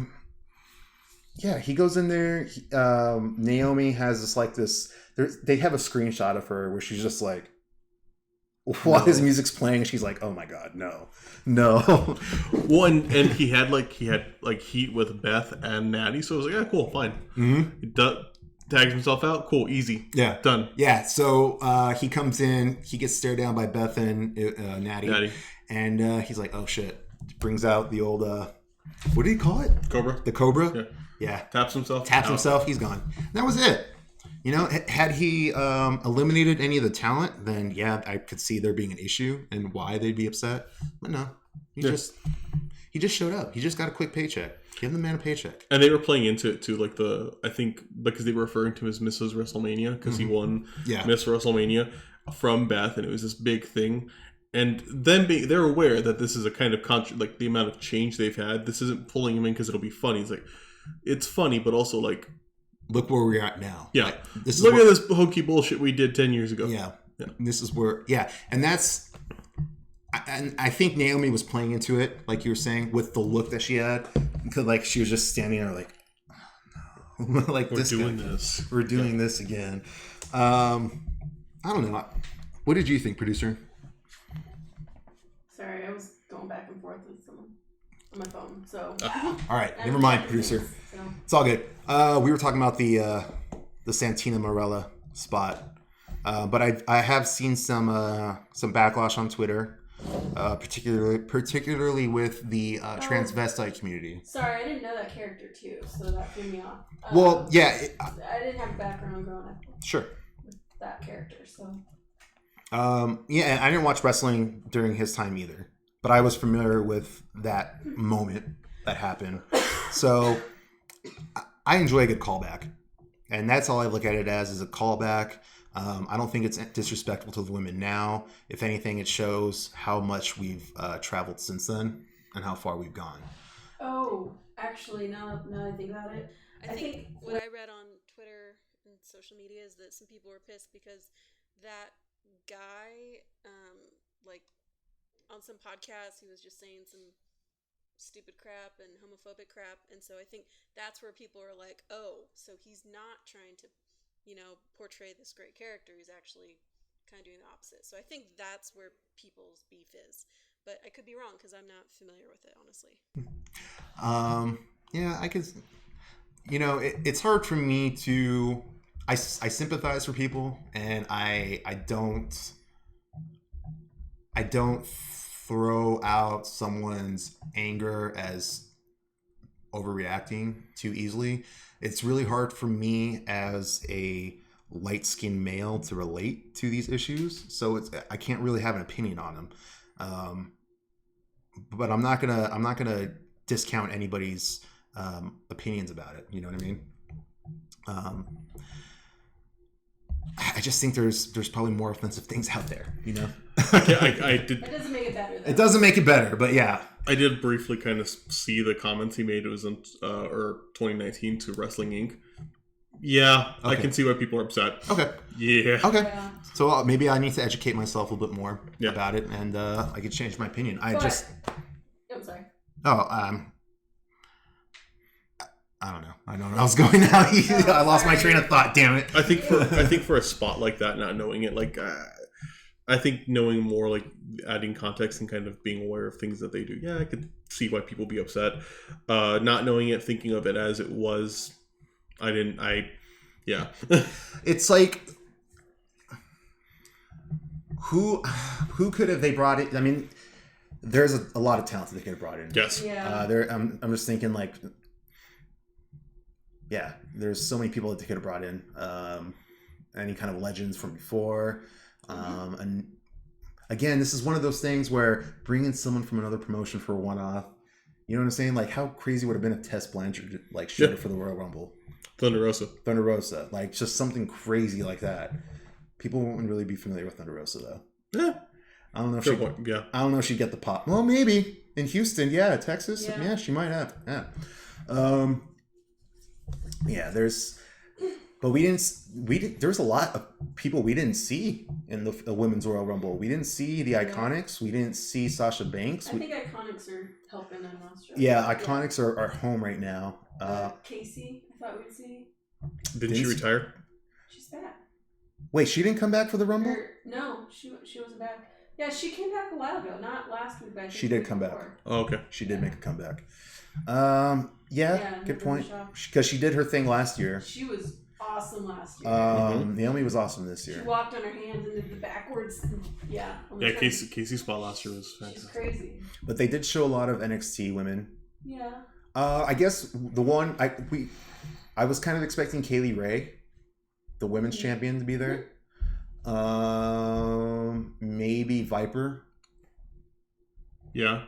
Rhea Ripley. I mean, if we're gonna put like a champion in there, Rhea Ripley, it could be cool to have like someone with a belt going in. So, yeah, like True. Andrade's done it. With Andrade was in there, as the NXT champion. Exactly. So there were alternatives. There were probably better paths to take. It happened, and I apologize on behalf of WWE. I apologize for not being aware of context. Yes, exactly. That always happens here. Yes, always happens. Foot in mouth all the time. Let's see. So was that it? No, we had the Fiend versus Wyatt first, right? The Fiend versus Daniel Bryan before the women's match. I thought it was the women before. I think it was the women before because they did the Fiend versus Daniel Bryan like kind of as like their main event. Yeah. I was surprised at that. Okay, so the next match was Becky Lynch, champion versus Asuka. Just another match between the two of them. It wasn't really anything special. They don't have bad matches. They don't have bad matches. Both of them are really good. Match ended with kind of the same shenanigans that's happened before. That's cost Becky the match. But she smartened up this time, and what we got was a spot where Asuka spews out the mist all over herself instead of Becky, and she ends up getting in the disarmer and taps out, and Becky finally has her victory over Asuka, and she has a clear conscience. She has all the weight taken off her shoulders. She is the man. She is the GOAT. And that really played off in the following episode of Raw, but we'll get there. Yeah. So she's basically wrapped up every program with everybody that they currently have to throw at her or have thrown at her. Time to bring in Shayna. Yeah, no, I think Shayna. Does Shayna lose, or who loses? Who takes the belt? Because I think there's going to be a point where Becky has to lose a belt. I think it would be WrestleMania. I think that would be the time to do it. I think it would be a wasted moment for Shayna, and Becky got her WrestleMania moment. Yeah. So, it's pass the torch on, brother. Absolutely. Cool. So I would definitely want to see Shayna take that if she goes into a program with Becky. Next, we had... But we are saying that we were saying earlier that we expect her to go to SmackDown. Yeah, I mean, I just don't want to see Charlotte. I mean, I think Becky Shayna would be better than Bayley Shayna. Yeah. I don't want to see Charlotte Becky again. Nobody wants to see Charlotte Becky again. Yeah, I don't want to see Charlotte Bayley again. Nobody wants to see that again. So, yeah. All right, so the co-main event. Fiend Daniel Bryan in a strap match versus Daniel Bryan. It's a good match. It was a good match. We didn't have red light, which we could see it, and a lot of people did like it, but so we much loved tolerable. it. Oh yeah, people just find things to complain about, and this is just this is so minuscule. Okay, you're complaining about the light when it existed. You couldn't see the match, and now it's gone. It's like, oh, the whole theatrics are gone for the Fiend. No, dude. Did you see those no cells that Fiend did? Do you see how quickly he got up? Quicker than Undertaker? He still is magical. Mm-hmm. And Daniel Bryan did have a bit of an offense, too. Like, it was... it wasn't a squash match by any means. Like, Daniel Bryan laid some shit on him. Yeah. It looked good. It looked strong. I think I didn't see the Fiend losing it at this point, but there's points like, oh... Are you really going to do this to me? Take it off now? Yeah. But I was glad they maintained. No, the good false finishes. Yeah. Good pacing of the match. Again, Fiend just looked... I really liked the times where he no sells and just looked really strong. There was like a point where Daniel Bryan was like throwing a flurry of punches at Fiend, and he's just not moving, just like staring at him. I think that led up to the finish of the match. Yeah, and him begging for more, like, give me more. Yeah, really cool stuff. I liked Daniel Bryan at one point. He Fiend goes in the ring and he like is about to get up on the top rope and he said, "Oh wait, no, Yeah, strap's going under the rope. I got to get in the ring." Yeah. So who does Bray Wyatt go up against now? Could you do an Undertaker WrestleMania? Undertaker will have to take the L again. That's fine. I mean, I think it would. I mean, I fit guess that's best for business. Yeah. best for long-term booking, but who? Brock, Drew? No, Drew's going for Brock. Who goes after? Oh, I think it's gonna be Roman Reigns. Yeah, I think that's what the report is. It's Roman Reigns, and that kind of makes sense. I don't want Roman to win though. I don't want him to win either. Yeah. Let's just not wish that upon anybody. Yeah. But yeah, I think Roman Reigns is going to be his WrestleMania opponent. Cena. I'm pretty sure it's going to be Roman Reigns. But, you know. Yeah. And again, yeah, because if you throw Cena in there, Cena could take a loss easy. No big deal. Mm-hmm. But no, it's going to be Reigns. And you're going to like it. You're gonna like it. And you're going to like it. Have your piece. So the final match of the Royal Rumble was the title match. The title as in the Royal Rumble. That's what I meant. Royal Rumble. The men's Royal Rumble match starts off with Brock Lesnar being number 1 and Elias being number 2. And Brock goes on a fucking rampage. Not only did he give Elias a guitar shot. That guitar did not break. I don't think that was a work guitar. Yeah, they did not have a gimmick guitar. I don't think that was a gimmick. Rest in peace, Elias, man. So, yeah, Brock Lesnar ends up, is the number 1 entrant. They've been talking about it for weeks now, and he just goes on a tear, literally just eliminating people as they come in. There are points in the match where he's just standing there waiting for someone else to come in. And this goes on for about 15, or let's say 13, I guess, including himself and Elias. 13 opponents, including a returning MVP, which was really cool to see. Yeah. And if we were playing a drinking game, that means I would have to down an entire drink for MVP.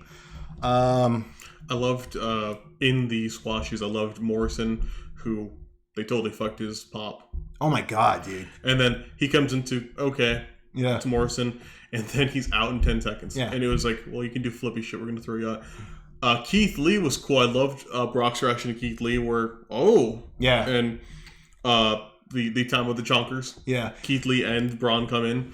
Yeah. It looks okay for a bit, and then they both get taken out when they decide to fight each other. Yeah, so Brock actually reacted to Keith Lee. Didn't react to Braun. Doesn't give a fuck about Braun. Yeah. But when Keith Lee comes out, he's like, who's this motherfucker? So that was cool. Yeah. Again, Keith Lee is just, they're so high on him right now. So they had to make him look strong even in his quick defeat. Yep. So what ended up turning the tide was the entrance of Drew McIntyre, who stared down. Actually, was Drew McIntyre in or was Ricochet? Ricochet first. Ricochet was first. Ricochet gets thrown around like a little rag doll, but doesn't get eliminated. Low blows Brock. Well, yeah, after Drew comes in, so there's a stare down, whatever.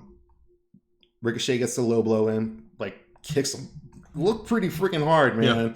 Looked like a legitimate low blow. Yeah, kicks Brock in the chonk, and Drew hits the Claymore and eliminates Brock, and that's a wrap for Brock. And he worked hard. He worked his ass off this week. Yeah, it's a long week. And then Drew immediately grabs Ricochet and reverse wedges him and throws him, like yeets him to the second row. Yeah. Yeah. Poor Ricochet. And then had a decent match thereafter. It was... Yeah, and then he kind of he hangs in there. He eliminates a few people. I can't remember exactly who he eliminates, but he definitely got like four or five eliminations in there, I believe. No, he was the final person. Yeah, I mean, he was the final person, obviously. Edge came in. That was the big pop, last big pop. So the last big pop of the Royal Rumble was 21. the entrant of 21 was the rated R superstar himself, Edge. And this isn't just a one-off thing. He has actually signed a multi-year deal with WWE. And I believe the contract is something similar to that of Brock Lesnar and AJ Styles and Randy Orton, where they get the selective bookings, where they don't have to show up every week. So, yeah, Edge came back. Definitely the biggest pop of the night. Definitely the biggest pop in the room. It didn't really hit me how awesome it was until after the Royal Rumble, and I started reviewing everything and seeing all the Twitter stuff. And yeah, it's incredible, man. The guy's been gone for 9 years. He comes back from reconstructive surgery, a career-ending injury, and gets cleared by the doctors and is able to come back at 46. Yeah. And you could tell in the look in his face, too, that he was filled with emotions. Like, he almost cried. Yeah, several times. He almost cried. And I don't blame him. I mean, I can't imagine that kind of feeling and that kind of energy that you receive, like, when a stadium filled with people hear your song and they just lose erupt. it. Yeah, it's got to be insane.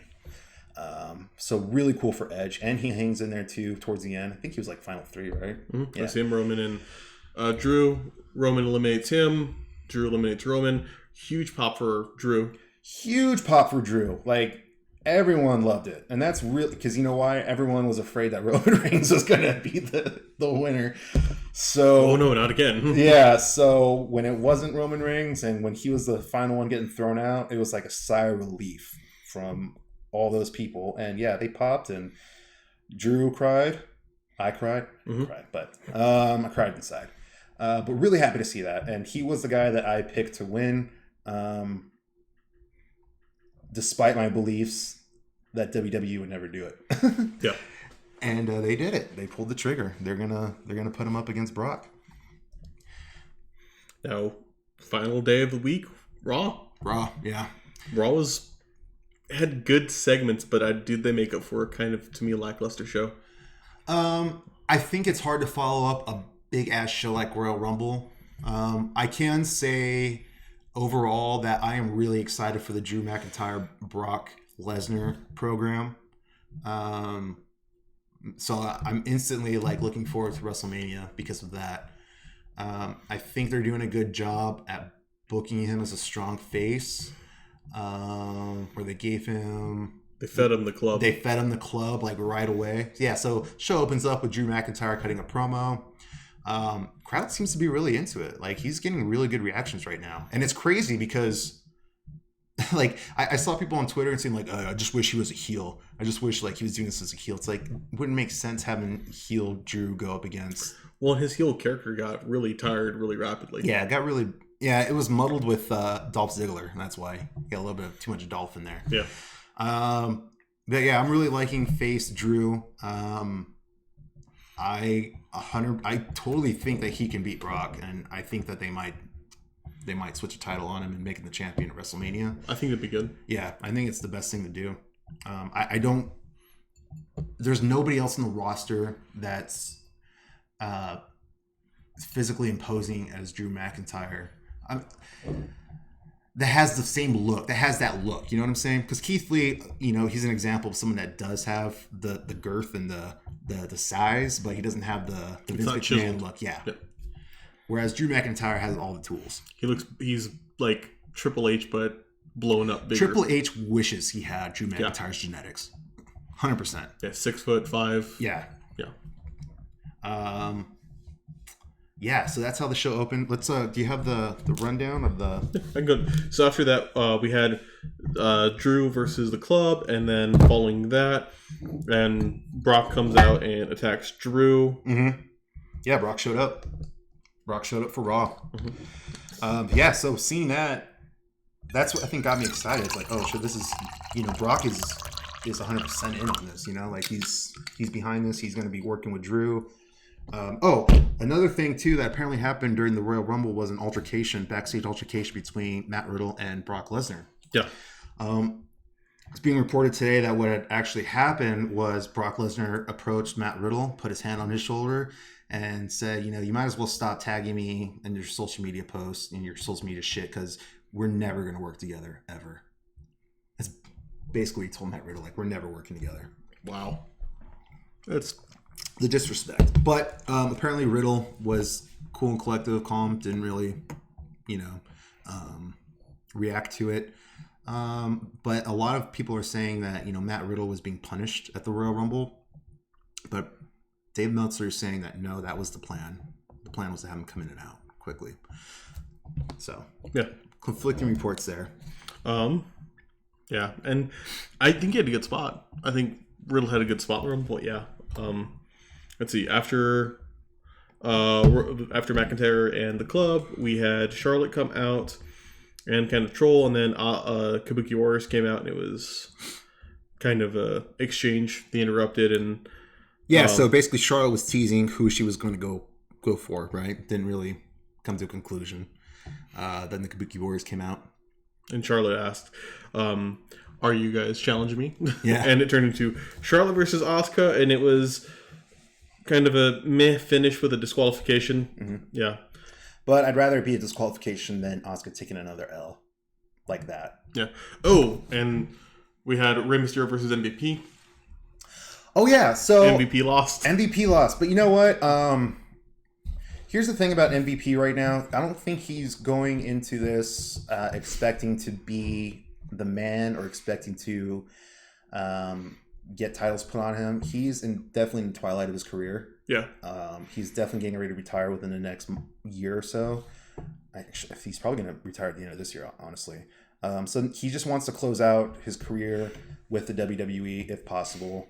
And this was this was actually important to him because Rey Mysterio is his son's favorite wrestler. So this was really cool for him to be able to wrestle Rey Mysterio with his son there watching. Mm-hmm. Regardless of him taking the loss, I think it's really cool that MVP's back. He can still go. I mean, you could tell he's slowing down a little bit and he's getting up there, but no, he can still go. Not nearly as much as you think. Like, yeah, exactly. Yeah, he's doing good. Yeah. Let's see. I love his theme song too. I fucking love his theme song. Tick tick. Anyway. After that, after Charlotte's match, we had the United States match. Yep. So we had the United States title match between Andrade and Humberto, and that ended up with a disqualification with Zelina coming in to break up a pin, if I remember correctly. And it was weird that happened. It did happen one after another, so we had two finishes one after the other. Mm-hmm. Like that made. And again, this goes back to what we were talking about earlier with Andrade being suspended for the wellness policy, and they're still keeping the belt on him. And they had two opportunities here to take the belt off of him legitimately, like not just give it to vacant, like some bitch move that they've done in the past. Yeah. And they don't do it. And Nope. Instead, what happens was we get the DQ finish, and Humberto ends up retaliating and gives Andrade a receipt by pulling off the mats on ringside and giving him a hammerlock DDT on the concrete. So, Which looked great, but and that's effectively writing Andrade out for the next 30 days. That's how they're writing him out, which is again I think is BS. You hear Lawler call Humberto. He said something like he was likening him to Justin Bieber. The dimples, yeah. Weird. Waller I don't know, man. He's got to have some beef with Humberto or doesn't like him or something because he makes some like snide comment about him either like getting his name wrong or just, it's like, shut up, Waller. Better than Jumping Bean. Yeah. Yeah, he said some really... He says some shit sometimes. Most times. Yeah. So I think he just doesn't think about because he comes from a different time. Yeah. if you weren't Lawler, you'd be gone. Yeah. But yeah, God damn, I didn't catch that. It's fucking Lawler. Yeah. Then we had Aleister Black versus Kenneth Johnson in a squash match. That was not even a match. That was not a match. Just, those kicks. But the thing I do like is they are finally stopping this standing in a room gimmick, waiting for someone to challenge him, and he admits it's own fault. And he's like, I'm going to come out and start challenging people now. And I'm going to be looking for a fight. And I'm like, finally, dude. Finally. This is what you should have been doing all along. You should have gone and found out. You should have gone out and found Cesaro. You shouldn't have waited for him to come back and sit in your damn room. Yeah. It was silly. It was the dumbest shit. It was dumb as shit. And I guess Alistair was also one of the names considered to go up against Brock for WrestleMania, actually. So he is up there. He is highly considered within the backstage. They're just still trying to find the right thing for him. His work speaks for himself in the ring. He has good matches. His kicks are always awesome. I think he's only hit one bad kick against Lars Sullivan where he just completely whiffs it. But I think that was more of Lars not being the right spot. Yeah. So yeah, I do like the change. I do like that they're turning around and having him go look for fights now. I'm excited to see who he fucks up. Yeah. And is it going to be done in a heelish way or is it going to be done in a face way? Like, how do you have a face go out looking for fights?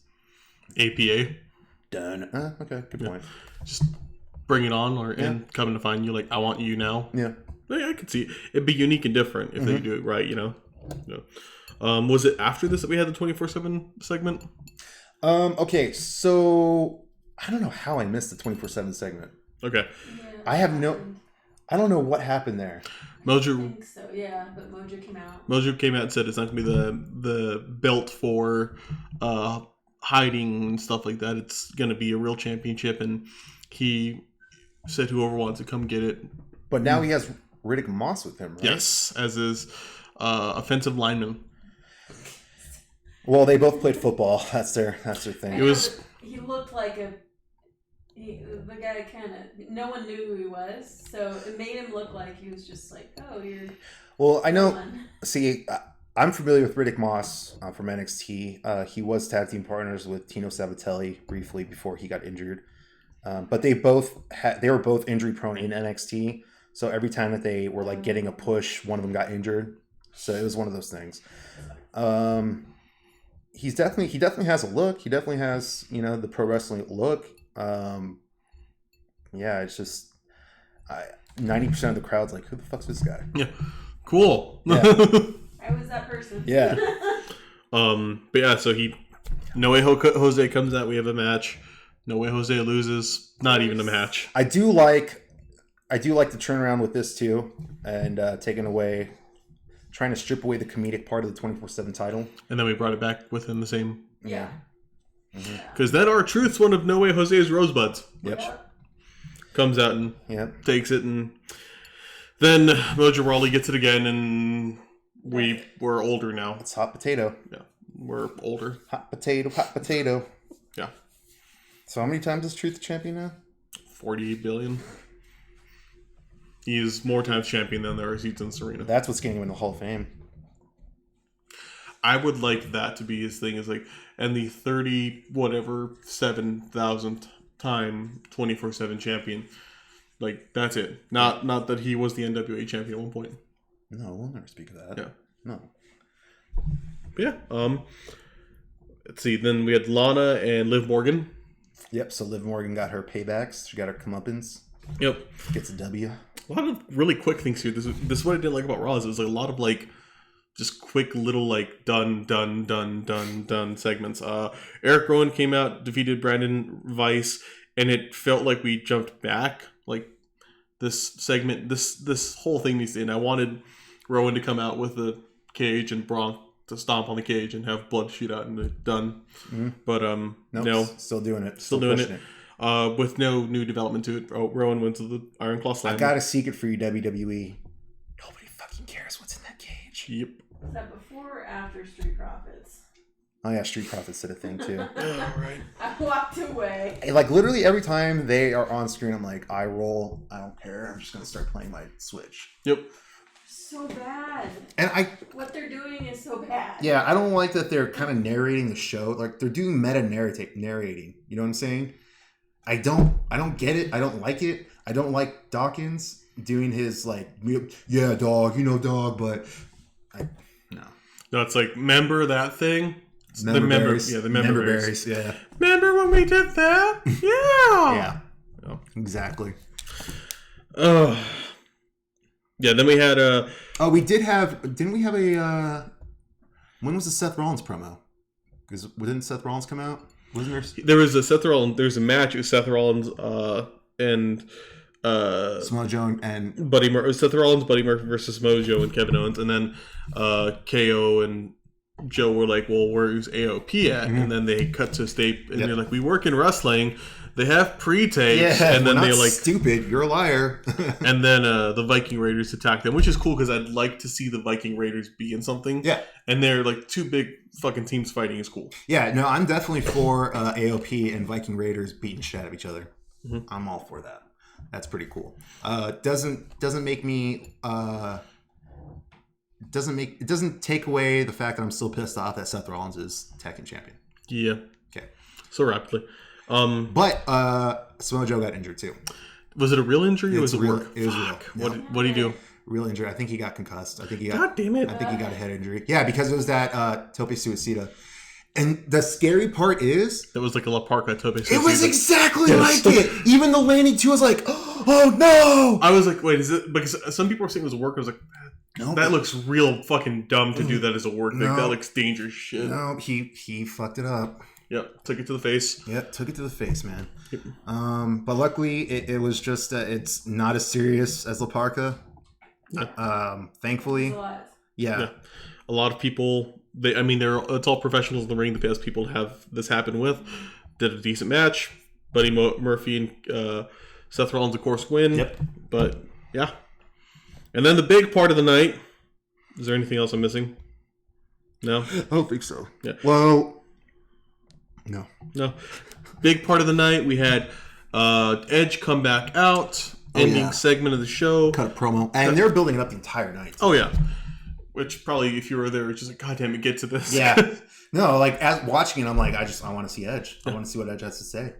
Yeah. And great promo. Talked about, he's back. He's coming back on his own terms. Can't really, but that he doesn't know how long he has. Essentially, kind of like weird, bittersweet. 3 years. Yeah. 3 years. 3 years. Randy comes out. Big hug. Super emotional moment. Then they went way ham. Then things got real interesting. Yeah. The RKO came out of nowhere, but we all saw it coming. Yeah. We all saw it coming. I did not see the next part, though. No. And then what happened was Randy Orton goes straight for a chair. Straight for a chair. And that chair pretty much was a headshot to Edge. I was looking at it, I was like, did he hit the top of his back or what? No, it looked like he fucking just went for the head. Then we did the concerto. And then they did a concerto too. Fuck. Like there was no holding back. Randy Orton was going after that weak spot.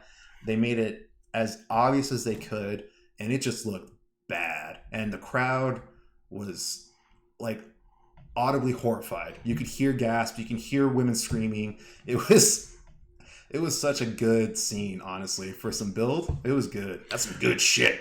Well, what it made me think of was when we first started doing this, when we were talking about Cody and Shawn Spears, and they fucked up chair shot to the back of the head, and Marsh is like, well, they couldn't even do it safe when they wanted to do it. And I was like, yeah, I don't miss this. And God damn it, we're bringing back chair shots to the head. Fuck. It's impactful. It's more impactful because of the injury, because of like the history with Edge, and I think you could probably get the same reaction out of Daniel Bryan too, taking that kind of shit. Yeah, real dangerous game that they're playing, real fine line, but love it, love it. I don't want to see an injury. I don't want to see an injury either. I don't, For heaven's sakes, no. I want to see No. Edge make it to WrestleMania and then some. I want to see Edge win the title again. Now that he's back and he's doing like a 3-year contract, dude, give him the belt one more time. Give him another run. Yeah, that's how we ended. And it was just, the crowd was just horrified. Which, impactful beginning and end of Raw. I think the beginning and the end of Raw, great. The middle was a bunch of, Yeah. Like, it's hard to be the show after Royal Rumble. It was such a good Royal Rumble, but it was just like, okay. It's pointing season. We're in pointing season now. Yeah. Yeah. Pointing to the sign. I didn't hate the Raw, but again, I guess I was just so burnt out over the week Yes. of all the wrestling. that it would have been really hard for Raw to do anything to make me have a really high praise about it. But like I said, it did make me look forward to the Drew Brock Lesnar program. I want to see how that plays out weekly. Can't wait for that big match at WrestleMania, and hopefully Drew gets his moment. I think it should happen. I think everyone's rooting for it to happen at this point. Yeah, and also Randy Orton versus Edge at WrestleMania. That's going to be awesome as well. And yeah, you know, they're going to be doing some sick back and forth there. Really looking forward to it. Heck yeah. Do you have any thoughts about the show, producer? No, I liked it. I was entertained. I think the overall week I was like happy for. I think Raw was a good segment, but everything else that I saw and didn't see, I think maybe the rest of the week was just kind of, other than Worlds Collide and NWA, it's like, okay. Yeah. Like, so it was the best regular show of the week, but it wasn't anything to write home about to me. So. Yeah, I mean, as far as like the NXT on Wednesday and SmackDown, this was definitely the better show, in my opinion, just because you always want to see what happens the day after a big pay-per-view. But with the rumors that are circulating of what's going to happen on Wednesday and what's going to happen hereafter, you know, I think it's going to be a good WrestleMania season. Yeah, I'm excited. Yeah, It's going to be a good spring. And hope you guys are too. If you have anything you want to say about WrestleMania or the Royal Rumble, add us. Yeah. Add us, yeah, Twitter. What's our Twitter handle again, producer? It's WOTR the show. It's on. At WTR the show. It's down. It's down at the bottom corner. My handle is at GRLunar. I'm Crybaby Clump. Yeah. Is that it? Yeah, that pretty much wraps up the show for the week. Yeah. I don't know if there's anything else to say. That will just do our last call. Cheers, everyone. Thank you for guys joining for us. wrestling. Yep. Have a great week.